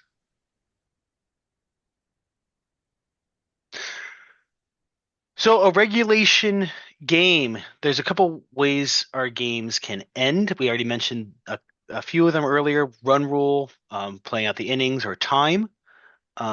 This particular is going over the run rule. And this is just something you're going to have to learn and remember, that it's 15 after 3 complete, 10 after 4, 8 after 5, and it just moves up an inning when you play 7. And if the home team's ahead, you don't have to play the bottom. What I mean by after 3 innings, I mean that 3 complete innings. That would be if the Vincent team's ahead, that's the game would end after the last out is recorded in the 3rd inning. If the home team's ahead, it's the last out recorded in the top of the 3rd inning.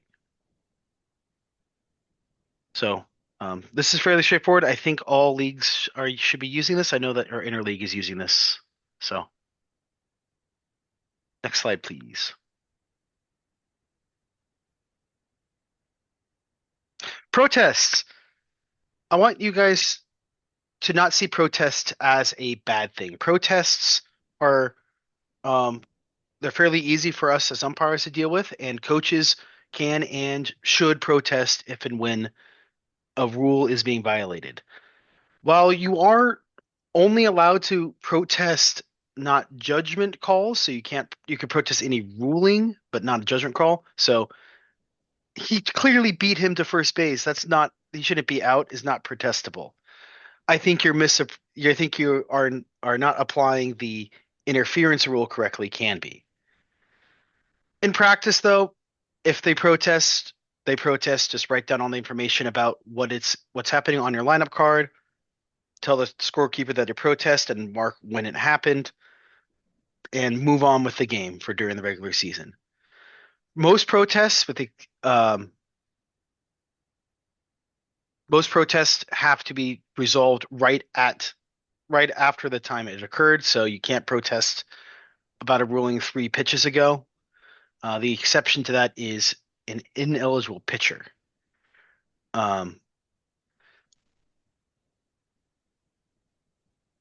So they also mentions that equipment that does not meet specification must be removed from the game. That exception there for the illegal bats just has a different. It still needs to be removed from the game. There's just different things that get handled for an illegal bat. The illegal bat, when you find, must always be removed from the game. And as I said earlier, if the best way to deal with it is just note it and move on, even if it's improper. Note it and move on. That's the best way to deal with protests. All right, let's keep on trucking. My favorite rule got removed, which is jewelry. We no longer have to enforce the jewel rule. We only care if it becomes so distracting, and in my opinion, and what I would recommend all umpires do is just not care about jewelry or whatever they have. They are permitted to wear it.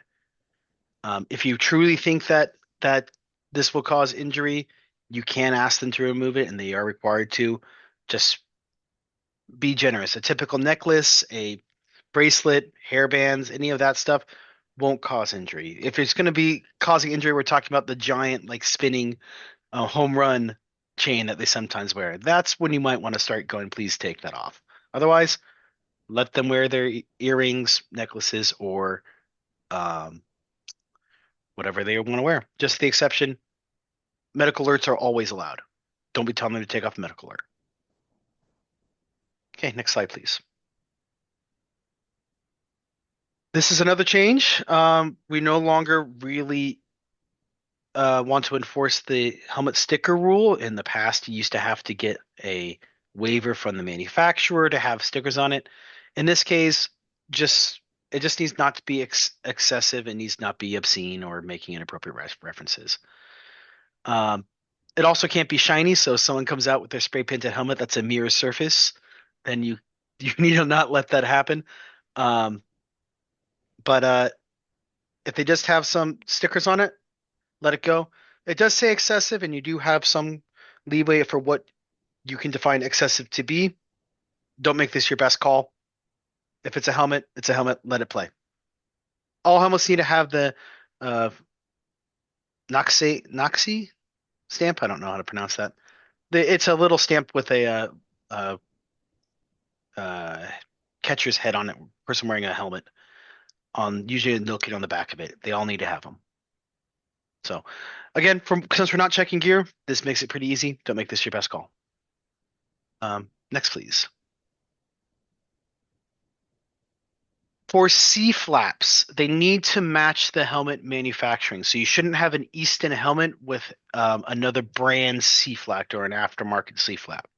If it's the same, same, it's allowed. We're not checking gear, so the only time you'll notice it if someone brings this to your attention, or if you notice it during that. If you see that, just have them remove it, and if you catch it early, have it removed before it even sees play. Helmets also can't be cracked, can't be missing screws or anything like that. And if you remove any illegal equipment, have it go out of the dugout. These are children. They will pick up the helmet and they will put it on their head and they will go out to go play baseball with it. Avoid that issue and just have it go sit with the parent. One thing I do want to note here is just because someone takes their helmet off, it does not mean they're out. These are children. They'll do stupid things. Just tell them to put it back on. If it continues, you can eject them. If it's flagrant, if they are spiking their helmet, you can eject them. That's more for unsportsmanlike than it is for anything else. Okay, moving on. So the catcher must wear a catcher's mitt of any shape or size. There is no size restriction on catcher's gloves. Any catcher's glove, as long as it protects the hand, is allowed. You can have someone with a giant mattress on their hand, and as long as they're able to, as long as it's a glove, they're allowed to wear it. Catchers must wear a cup, and their catcher's mask must have a dangling type throat guard. So the skull cap style is not allowed. It needs to be a regular helmet with like the hockey mask is okay as long, and it needs to have the throat guard. Just whenever whenever the pitcher is warming up, no matter where they are, and if they're standing near a player or if they're standing near a coach with a bat taking baseballs from the infield or the outfield, they have to be wearing a catcher's mask. When it comes to cups, I generally just ask the catcher, and if they lie to me, I'm not going to check. Obviously, that's what I recommend. I don't recommend you go around telling people to knock it. You can, but just ask, and if they say no, then tell them to go put it on. That's all we can really do. We are most and all of the onus for proper equipment is on the managers. Once we at our plate meeting ask, are all your players proper equipped and ready to play Little League Baseball? Is your equipment legal? That is the purpose of that. If we notice it, we're going to correct it, and we're going to try to correct it before it comes into play. But ultimately, the onus is on the manager. Next slide, please. So electronic devices, they can't be on their phones in the dugout. They can't be, having a radio. For regular season, don't make this your best call. People have jobs and have work. If they're going to do that, just ask them to let you know and head out and not have it be in the dugout. And that's really it for this. If they are using using it as a scoring app, that's allowed. Most of the time, this gets more note for tournament time than it does in regular season. Like I said, just want to highlight again, if they need to use the phone, we all have lives. Just have them let you know and head outside and let that go. All right, next one, please. We probably should mention this is a significant update for this year, that the manager or coach is permitted to use a one-way, and it must be a one-way only electronic device from the dugout to the catcher while the team is on defense for the purpose of calling pitches. And hopefully, this keeps the game moving a little bit smoother, and so long as we don't have any technical difficulties with the equipment. Yeah, I'm excited to hope. see that. I don't know if we will see that, but they kind of could use it. So yeah, that is a new change for this year, so they can use the similar to what the pros do. So that's fun. So for all of you coaches and managers, that does not mean that you can communicate with any other player, including the pitcher, while on defense. This is a one-way communication from you to the catcher. All right, next slide. So we no longer need to inspect gear. Now that comes with some nastier side effects. The rulebook got updated to be very, very strict for illegal equipment. So all those instances we were talking about with catcher's mask not having a dingly type throat guard, illegal bats. We didn't touch on gloves, but any helmets that are not up don't have the standard or are spray painted with like a shiny color. That's all illegal equipment. The strict reading on this rule says we eject both the manager and the person using that. I really, really want to stress that the spirit of this rule is to stop cheating, and we want to keep people in the game. If people are not following the rules after you've tried to correct it, for instance, they keep coming out with the same catcher's mask without the throat guard for the third time, or the second time after you've told them, hey, you need to have that, then you can start enforcing the rule. I recommend you give them a chance to correct it. I recommend that you try very hard to stop illegal equipment from coming in prior to being used in play.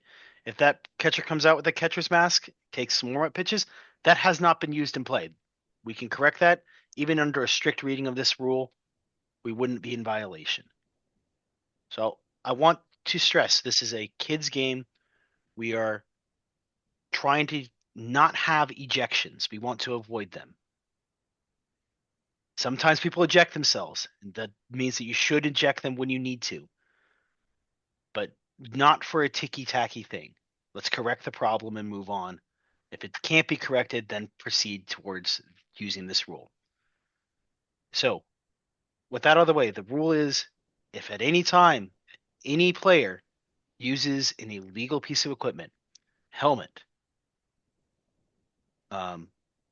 catcher's mask, bat, they use it in a game, the rule says that we are supposed to eject the coach and the manager. The manager and the player. Okay. And well said, Ken. I'm going to add this for you coaches and managers that are in attendance. So Ken was talking to all of you umpires, and now I'm going to say to you coaches and managers, you no longer have the crutch that you used to rely on in the beginning of the game, where oftentimes you would have experienced umpires that knew how to spot equipment that was both illegal, improper, damage, etc., and provide guidance as to getting that out of the dugout or correcting any of the issues. Now the responsibility solely rests with you, and the consequences of this rule solely rests on your shoulders. So umpires shouldn't feel guilty for exercising, for enforcing the penalties that are laid out in the rule book. And I want to really stress that managers understand how to inspect their own equipment. Don't just rely on somebody else. Now, we're going to prepare our umpires and we're going to instruct our umpires to continue to serve as a resource for the teams and prevent illegal equipment from entering play. But I just really want to make sure that you all, coaches and managers, are aware that this is your responsibility and don't take it lightly. Yeah, and I thank you, Dave. That's very important. I also want to stress one more thing because you mentioned damage in there. Something becoming damaged and you find it after the fact doesn't mean it was illegal when it was used. So if you find a damaged bat, you find a damaged helmet after play, just remove it. It's not illegal. Just remove it and move on. If it comes back then after you removed it and it comes back and you use it again, then it becomes illegal and we need to enforce the penalty. Okay? Dave, I just want to add, Ken and Dave, I just want to add one thing about that. You know, when we talk about it, someone coming out with a catcher's mask without a dangler and maybe a legal glove or something like that, we're going to try to have some discretion on that. It's not like anyone's trying to cheat or gain an unfair advantage. But however, with an illegal bat, that's going to be enforced to the letter of the law. And there is a separate section about that. There's a separate penalty about that. So that's the one that's going to be, don't think you're going to get any leeway on an illegal bat. That one's going to be enforced. So just to know that. Okay. Thank you, John. So time. So we only have a few ways that we can actually request time, a few instances. And they're listed here. In general, it's for normal stuff, right? There's the ball went out of play. We need to stop it because someone's hurt. The lights go out in the stadium, so we need to stop play. Just a simple request. The umpire needs to clean the plate, check the ball, or anything else that we would normally do. The ejection after the play is done, and when a player leaves live territory with the ball in their possession. So what that means, like catch and carry, is that they would have to catch. They can't catch the ball, run and be running out into to dead ball territory and come back in and throw it. As soon as they go out of live territory, the ball is dead. We hold the funeral and sing Amazing Grace for it, and we will enforce the base award as appropriate. All right, pretty simple. We can move on. So the umpire is going to call play whenever time has been called and we need to resume. As we had mentioned earlier, we do need a few things for play to begin. One of them is the pitcher needs to have the ball. We cannot put the ball in play without the pitcher standing on that hill ready to deliver the baseball.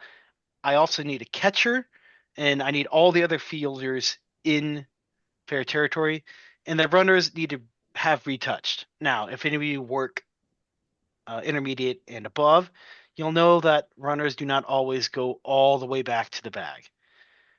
Just be aware that they need to get at least a normal lead off then if you're going to be lenient for it. I recommend you force them all the way back on the bag and then say play. Otherwise, you will have a smart runner that will take off as soon as you do it and go, "What? I stole. That's fine. It's totally mine." So one thing I want to note though, I don't need to have the batter here for me to put the ball back in play. I don't. We can call it with the batter out of the box. We can put the ball back in play and we can have the defense do a pickoff, whatever they want to do with that. So all right. Moving on. Aha, questions. Any questions? Oh, come on, Greg. I see you. What's My the hand's been up waving at you for a while now. I got several. All right, hit me with them. Looking through my notes and I'm scratching like a chicken scratch. All right, so I had some random thoughts as we're going through this. Sorry, Ken. Throwing bats. I don't know if I missed that, but I'm dealing with a lot of minors games that I'm doing, and I'm a new ump. So talk to me about throwing bats. When does a penalty get enforced?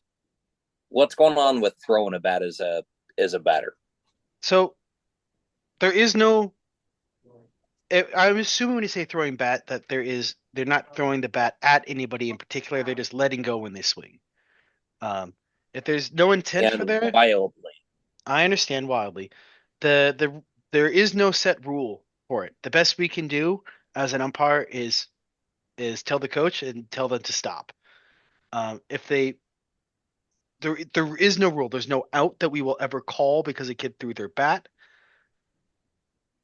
The only thing we could do is essentially say stop that to the coach, and eventually, if it continues, you can reach for the eject. But I've never even had it go that far. So for actionable thing, what I'd recommend you do, kid throws his bat, you let the play happen. I usually pick that bat up and I usually call time and I walk towards him and say, "You threw this bat at me," and I say to the coach, "You threw this bat. You need to stop." And I usually am quite loud and demonstrative about it. These are generally kids, and we're trying to really impress. Stop that, and that usually works. Copy. So, as you guys may know, I brought my son to the on-field training last weekend. I have a plate meeting with so my 9-year-old is going to do majors games with me. Help me walk through a plate meeting with the coaches, with a minor on the field as a base ump, and help me understand what I need to impose upon or impress upon the coaches on how I'm going to rule the game, and make sure that if he makes a mistake, I can cover that, but don't yell at my boy because I'll come out of my box. So, all right. So before you answer that, Ken, I'm just going to ask that we put a pin in that question for the very end of the presentation. okay. I want to make sure we get through the rest of it on time, and then we can hang out and talk about all kinds of stuff.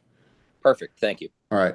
Now, in the context of this section, there's a few things relating to time that I wanted to go back and talk about.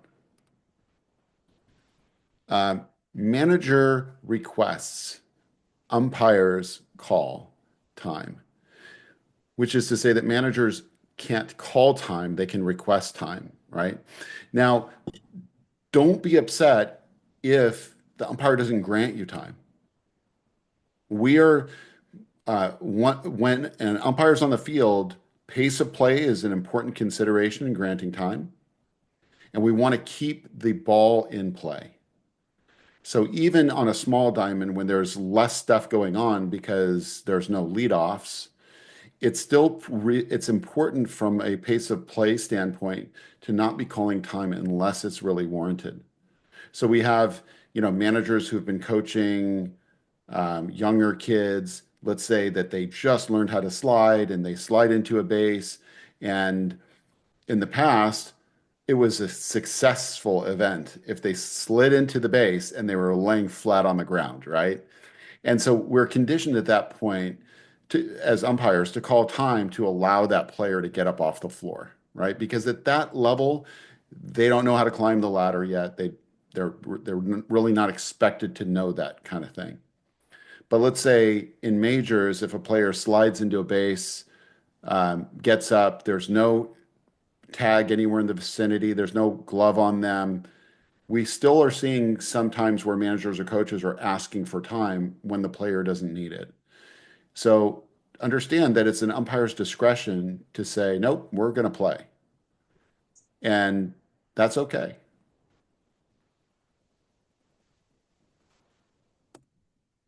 And on that note, we have the umpire. So, John, you want to take this section? I am back. Okay.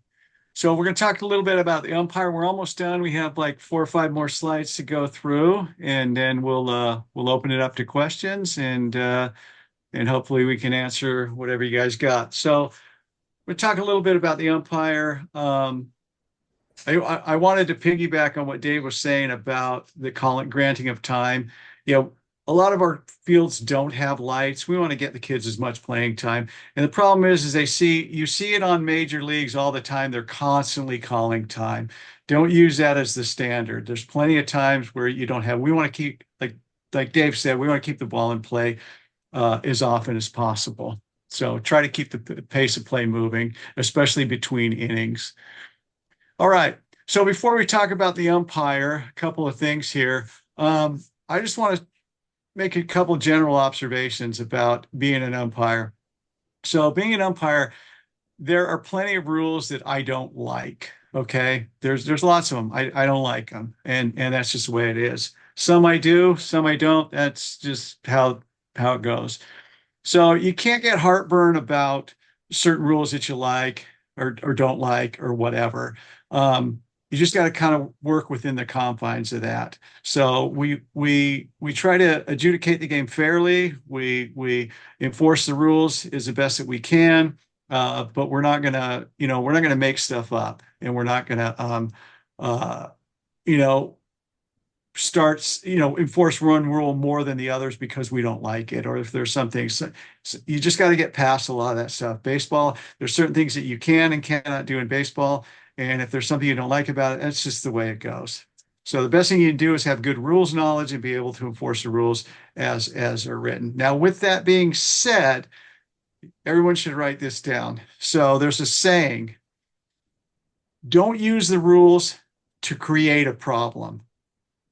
Use the rules to solve a problem.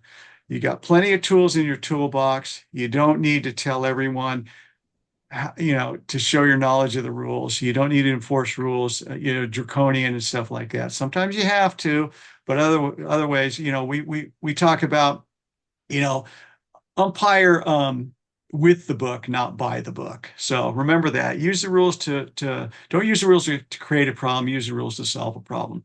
And that's going to lead us right into 901C. So there's a couple of tools that you have in your toolbox. So 901C says each umpire has authority to rule on any point not specifically covered in these rules. You should go your entire umpiring career, and never use this rule. Never, ever, ever. Do not use this rule as a crutch for not knowing the rules. You cannot MSU stuff, and that stands for make stuff up. Replace stuff with your favorite 4-letter word that starts with S, okay? You can't make stuff up, all right? Pretty much everything that's ever happened on a baseball field is covered. All right, in some interpretation, some way, shape, or form. So you can't say, I'm invoking 901C. You should never do it.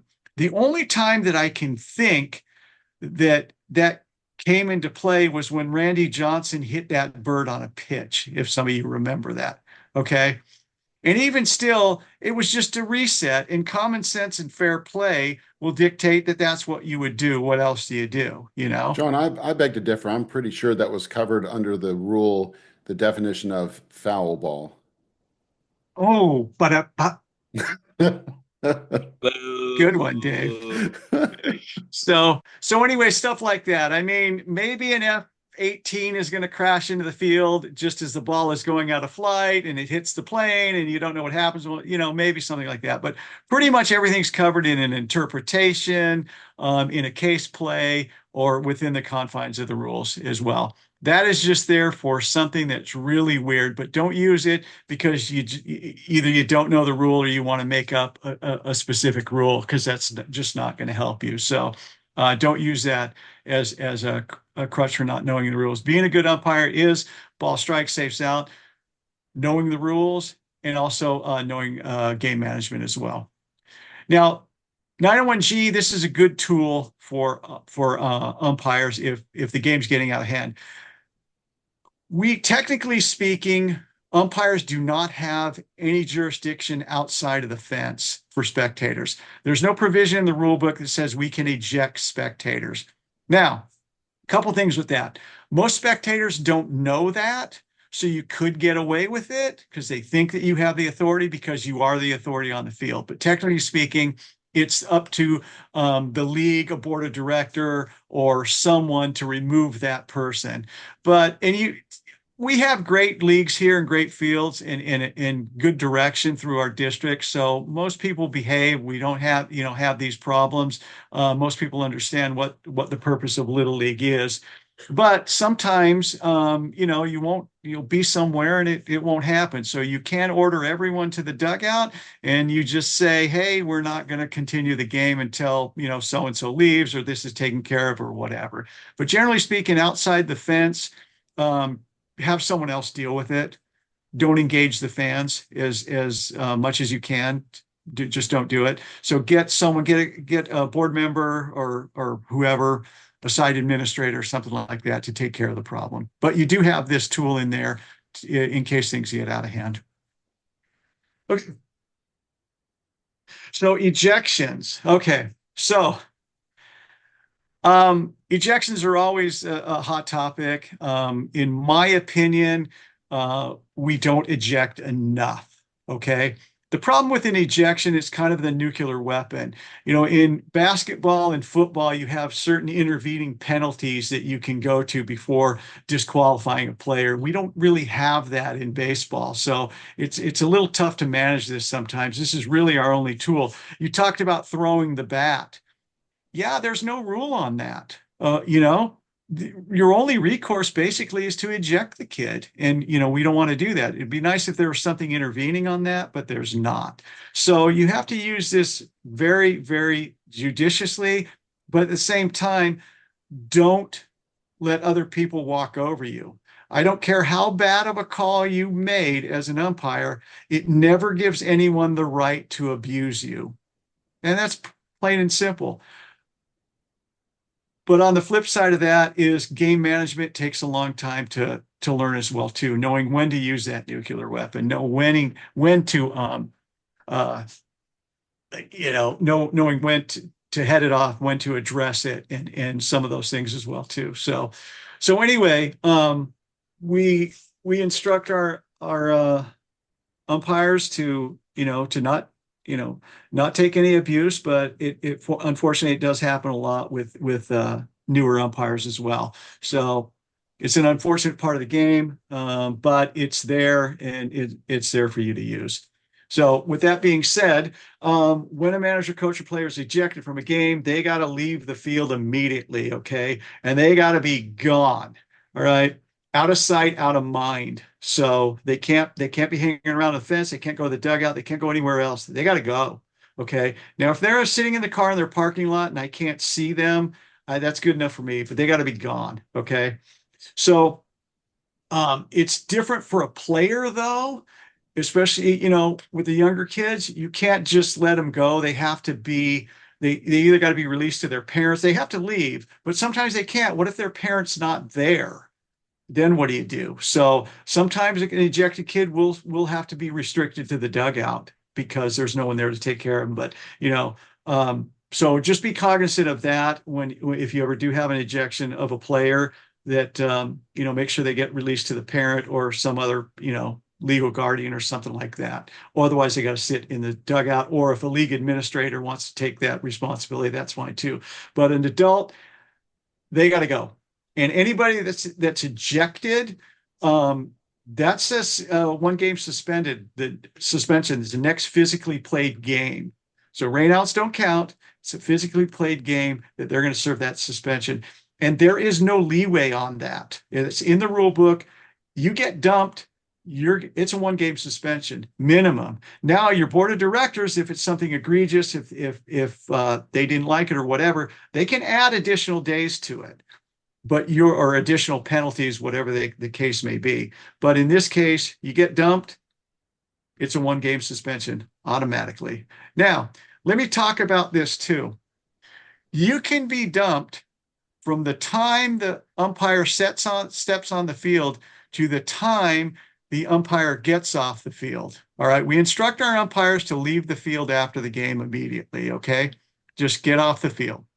However, just because the game is over doesn't give a manager coach a freebie to take pot shots at the umpire. You still can be ejected when the game is over if the umpires are on the field. If they have not left across the fences, you still can be ejected.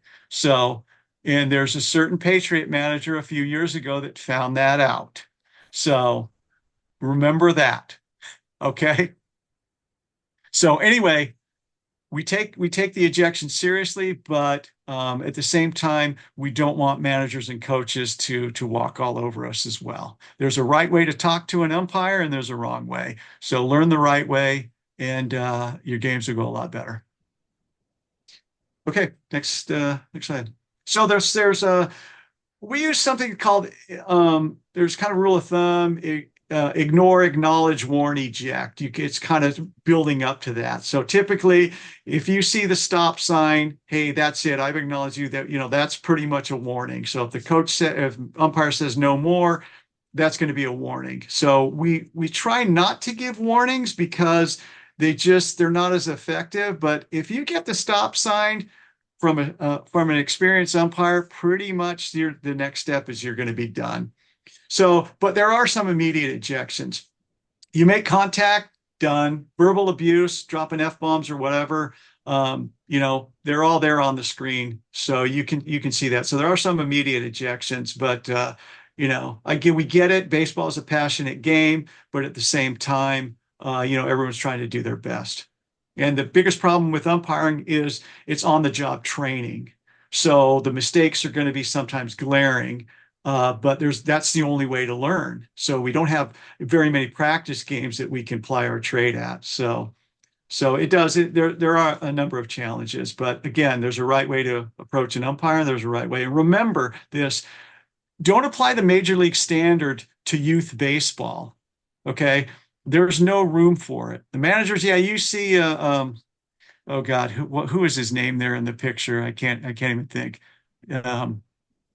The manager of Pittsburgh, whoever that guy is. Don't emulate your favorite major league manager because that's not the standard. Remember, there's a lot of kids watching you, and you don't want them to emulate that type of behavior. Little League is a character building organization first, and they do that through baseball. They're not there to teach people how to play baseball.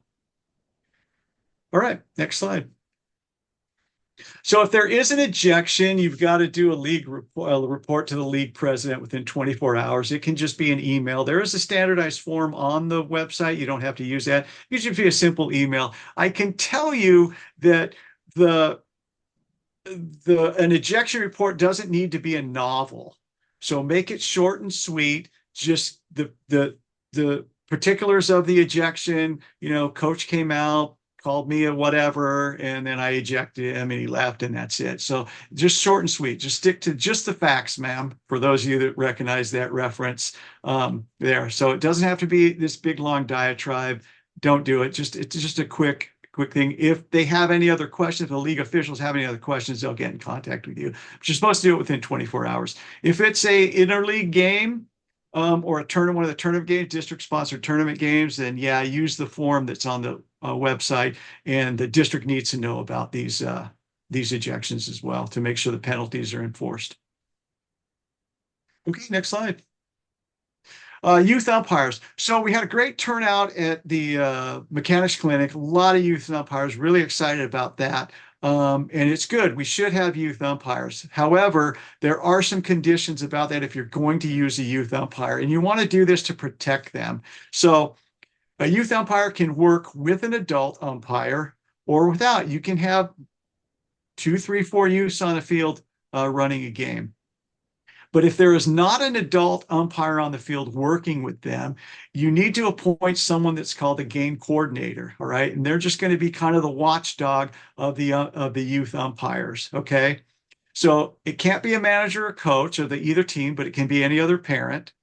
And the game coordinator has to stay there. They have to stay and watch the game, kind of like the scorekeeper. They can't leave. You got to be at the game. You got to watch everything. You got to be really diligent about that. You want to protect those kids. They're a great resource. They can work a lot of games for you. They learn a lot, and some of them progress and turn into really fine adult umpires as well. So you just never know. So, but again, the game coordinator, very important position. Make sure you protect, if you're going to be the game coordinator, make sure you protect them. You go to the plate meeting. You just make sure everything's running. Don't let them get abused, because that's the worst thing. That's the number one reason why. The number one reason that we have trouble recruiting and retaining umpires is abuse, and they say that. So try you got to do everything you can, you as the game coordinator, or as a board member or coach, a league official, something like that. So you got to protect those kids, but they're a very valuable asset, and they most of them actually call a pretty darn good game. Okay, I think that is about it.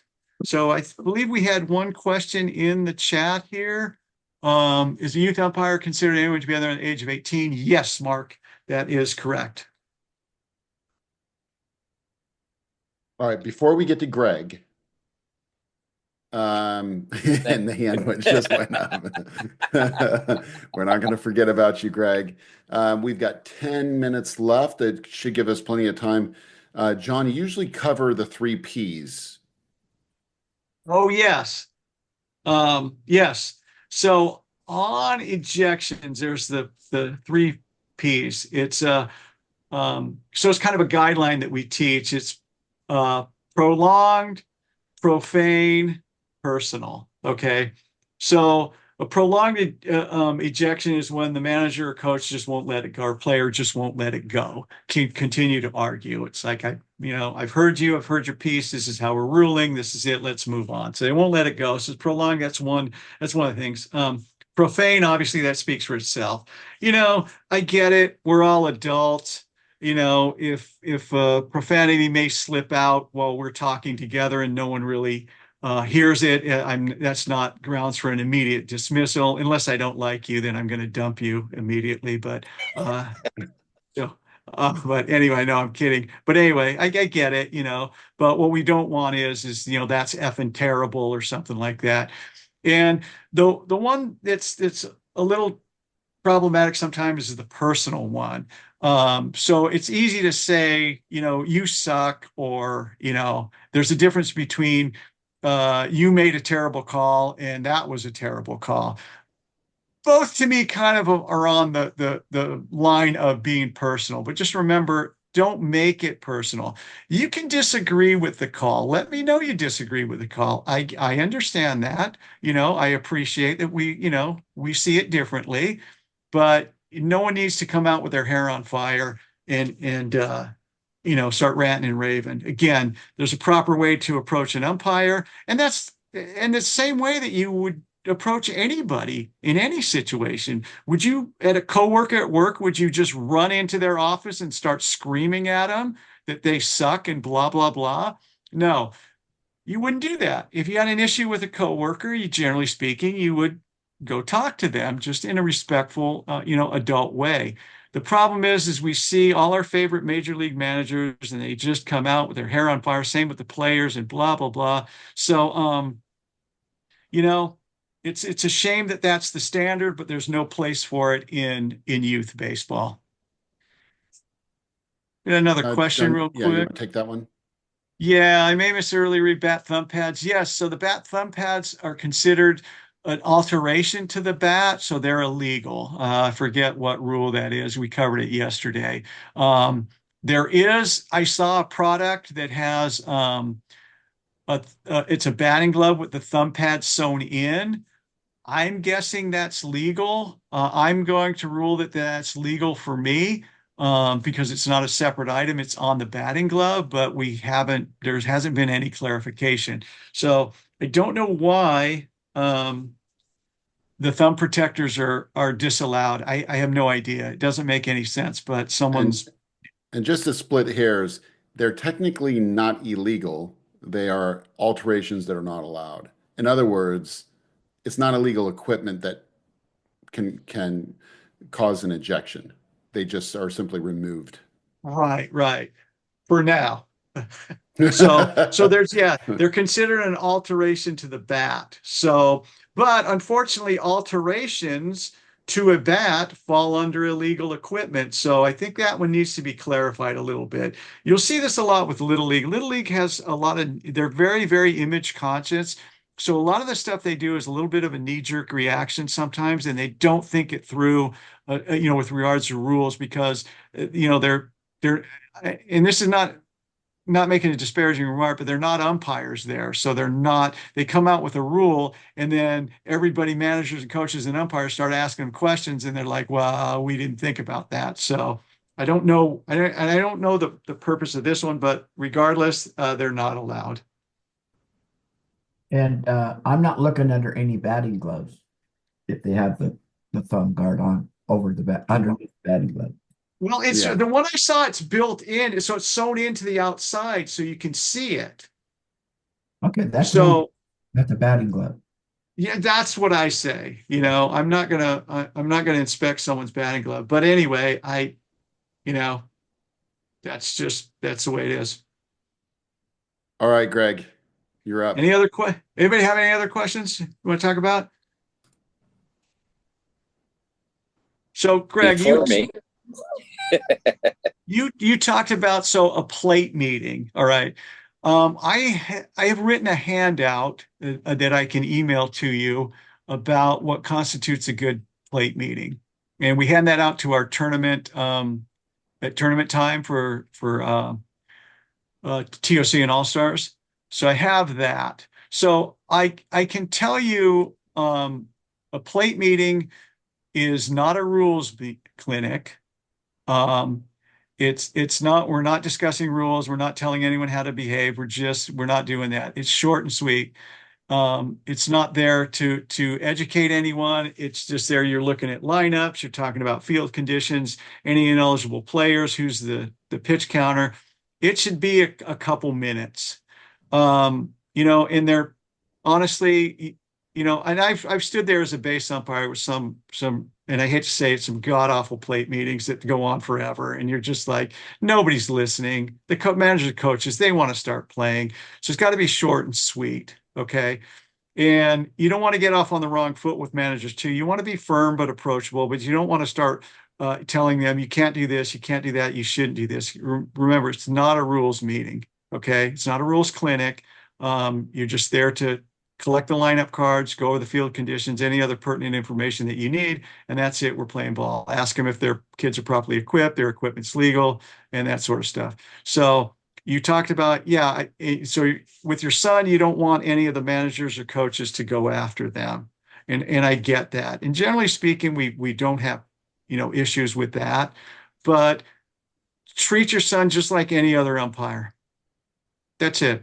you're there to do a job, and you're going to watch over him, obviously.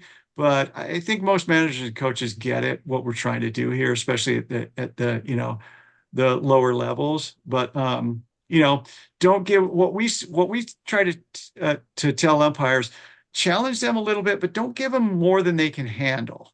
Okay, so don't put them in a position of setting them up for failure and maybe a really hotly contested game or something like that if they're not ready for it. If they're ready for it, great, let them do it.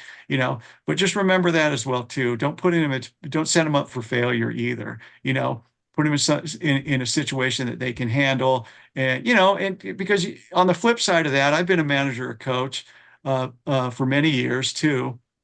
They're trying to win games. They're trying, you get it. You know what I mean? But you do have to. You're the game coordinator, so you've got to protect the youth umpire however you see fit. And so there's going to be a little bit more responsibility on your shoulders when you're doing something like that. And good, there should be. So but don't tell them don't yell at my son or something like that. It's just I don't think that's a good tactic or anything like that. So, and Rick had something he'd like to Oh, weigh in on. I've umpired with a lot of youth umpires. At the plate meeting, I say that I introduce my partner. This is Timmy. He's a junior umpire. If you have a question on one of his calls, request timeout. Once it's granted, we'll come out and talk to him. But I want to be present when you have any conversation with my youth umpire. And that's it. And that was and Dave and I had a conversation about that last week. And it was something that Dave said, we will communicate together. You will not speak to him alone. Right. You will speak to both of us. And I will be watching every play and make sure that regardless of whether or not the call was right or wrong, I will be there for him and support him and make the right call according to the game. But you can't beat him up. So I understand that aspect of it, but it was the whole plate meeting portion that, hey, I got a 9-year-old and for me, I'm letting him up in majors with me instead of minors, which affects his friends. He's not allowed to do that with me. He's allowed to do majors. So it's upping up. Yeah, Greg, the only thing I would say is don't start off on a confrontation. Don't just assume that there's going to be some problems and warn them about yelling or Yeah. anything like that. Just say, "Hey, I need to be present. If you want to talk to him, I need to be there." Okay? Right. Copy. And just keep it That's simple. it. And they respect that. Yeah. Well, and I think that's a good tactic. Hey, if you got a question about, his call, I want to be there. I don't recommend saying that line with adult umpires. That's one that I wish that umpires would strike from their vocabulary, their vernacular on a plate meeting, saying if you have a question about an umpire's call, you'll hear that a lot. If you have a question about an umpire's call, I don't teach that, and I don't recommend that. But working with a youth umpire, I think it's quite appropriate that yeah, we're going to get together. And you should. I mean, the game coordinator, even if there's a game coordinator on the outside of the fence, they should be in on any conferences with a manager and an umpire. So they should enter the field as well too. So it's perfectly acceptable for you to do that as well. Okay. Also, I wanted to recommend to the District 33 group that you guys do some form of this monthly where newer umpires like myself can have just a monthly meeting with you guys where we can bounce stuff off. I had this crazy thing happen at a game, and just continue to bring in new umpires where we can have dialogue about the rules, the game, and get more people involved in umpiring.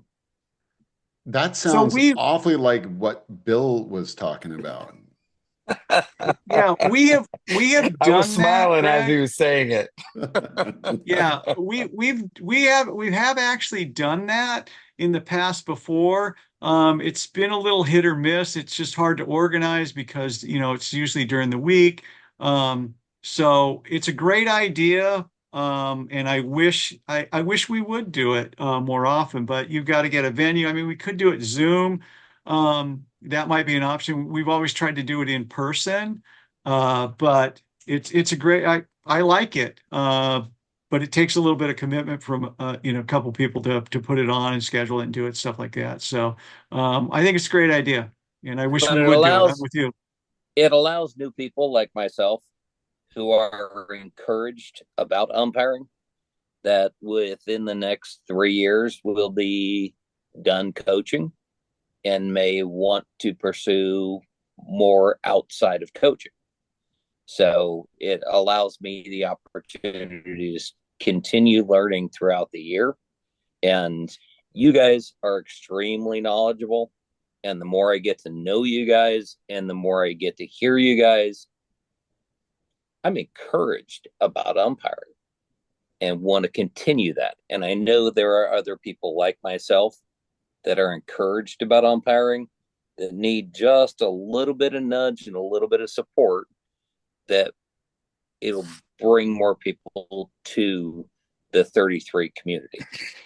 Well said, Greg. Before we go any further, and I know, Bill, you had your hand up. I just want to say we're over time, but we're going to hang out and we're going to just chat. And I'm going to turn off the recording here in just a little bit. So if you want to discuss anything kind of off the record, then feel free. But before we wrap up the official part of our Rules Clinic presentation, I just wanted to thank you all for coming and investing time. We realize that time is the most precious asset that you have. And I know on top of all the other things that you do, especially coaches and managers, spending some time trying to learn these rules and trying to be better.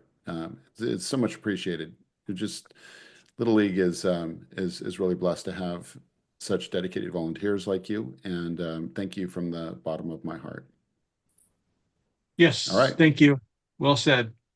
all right. Stop. I'm going to stop recording now, and then we'll just chat.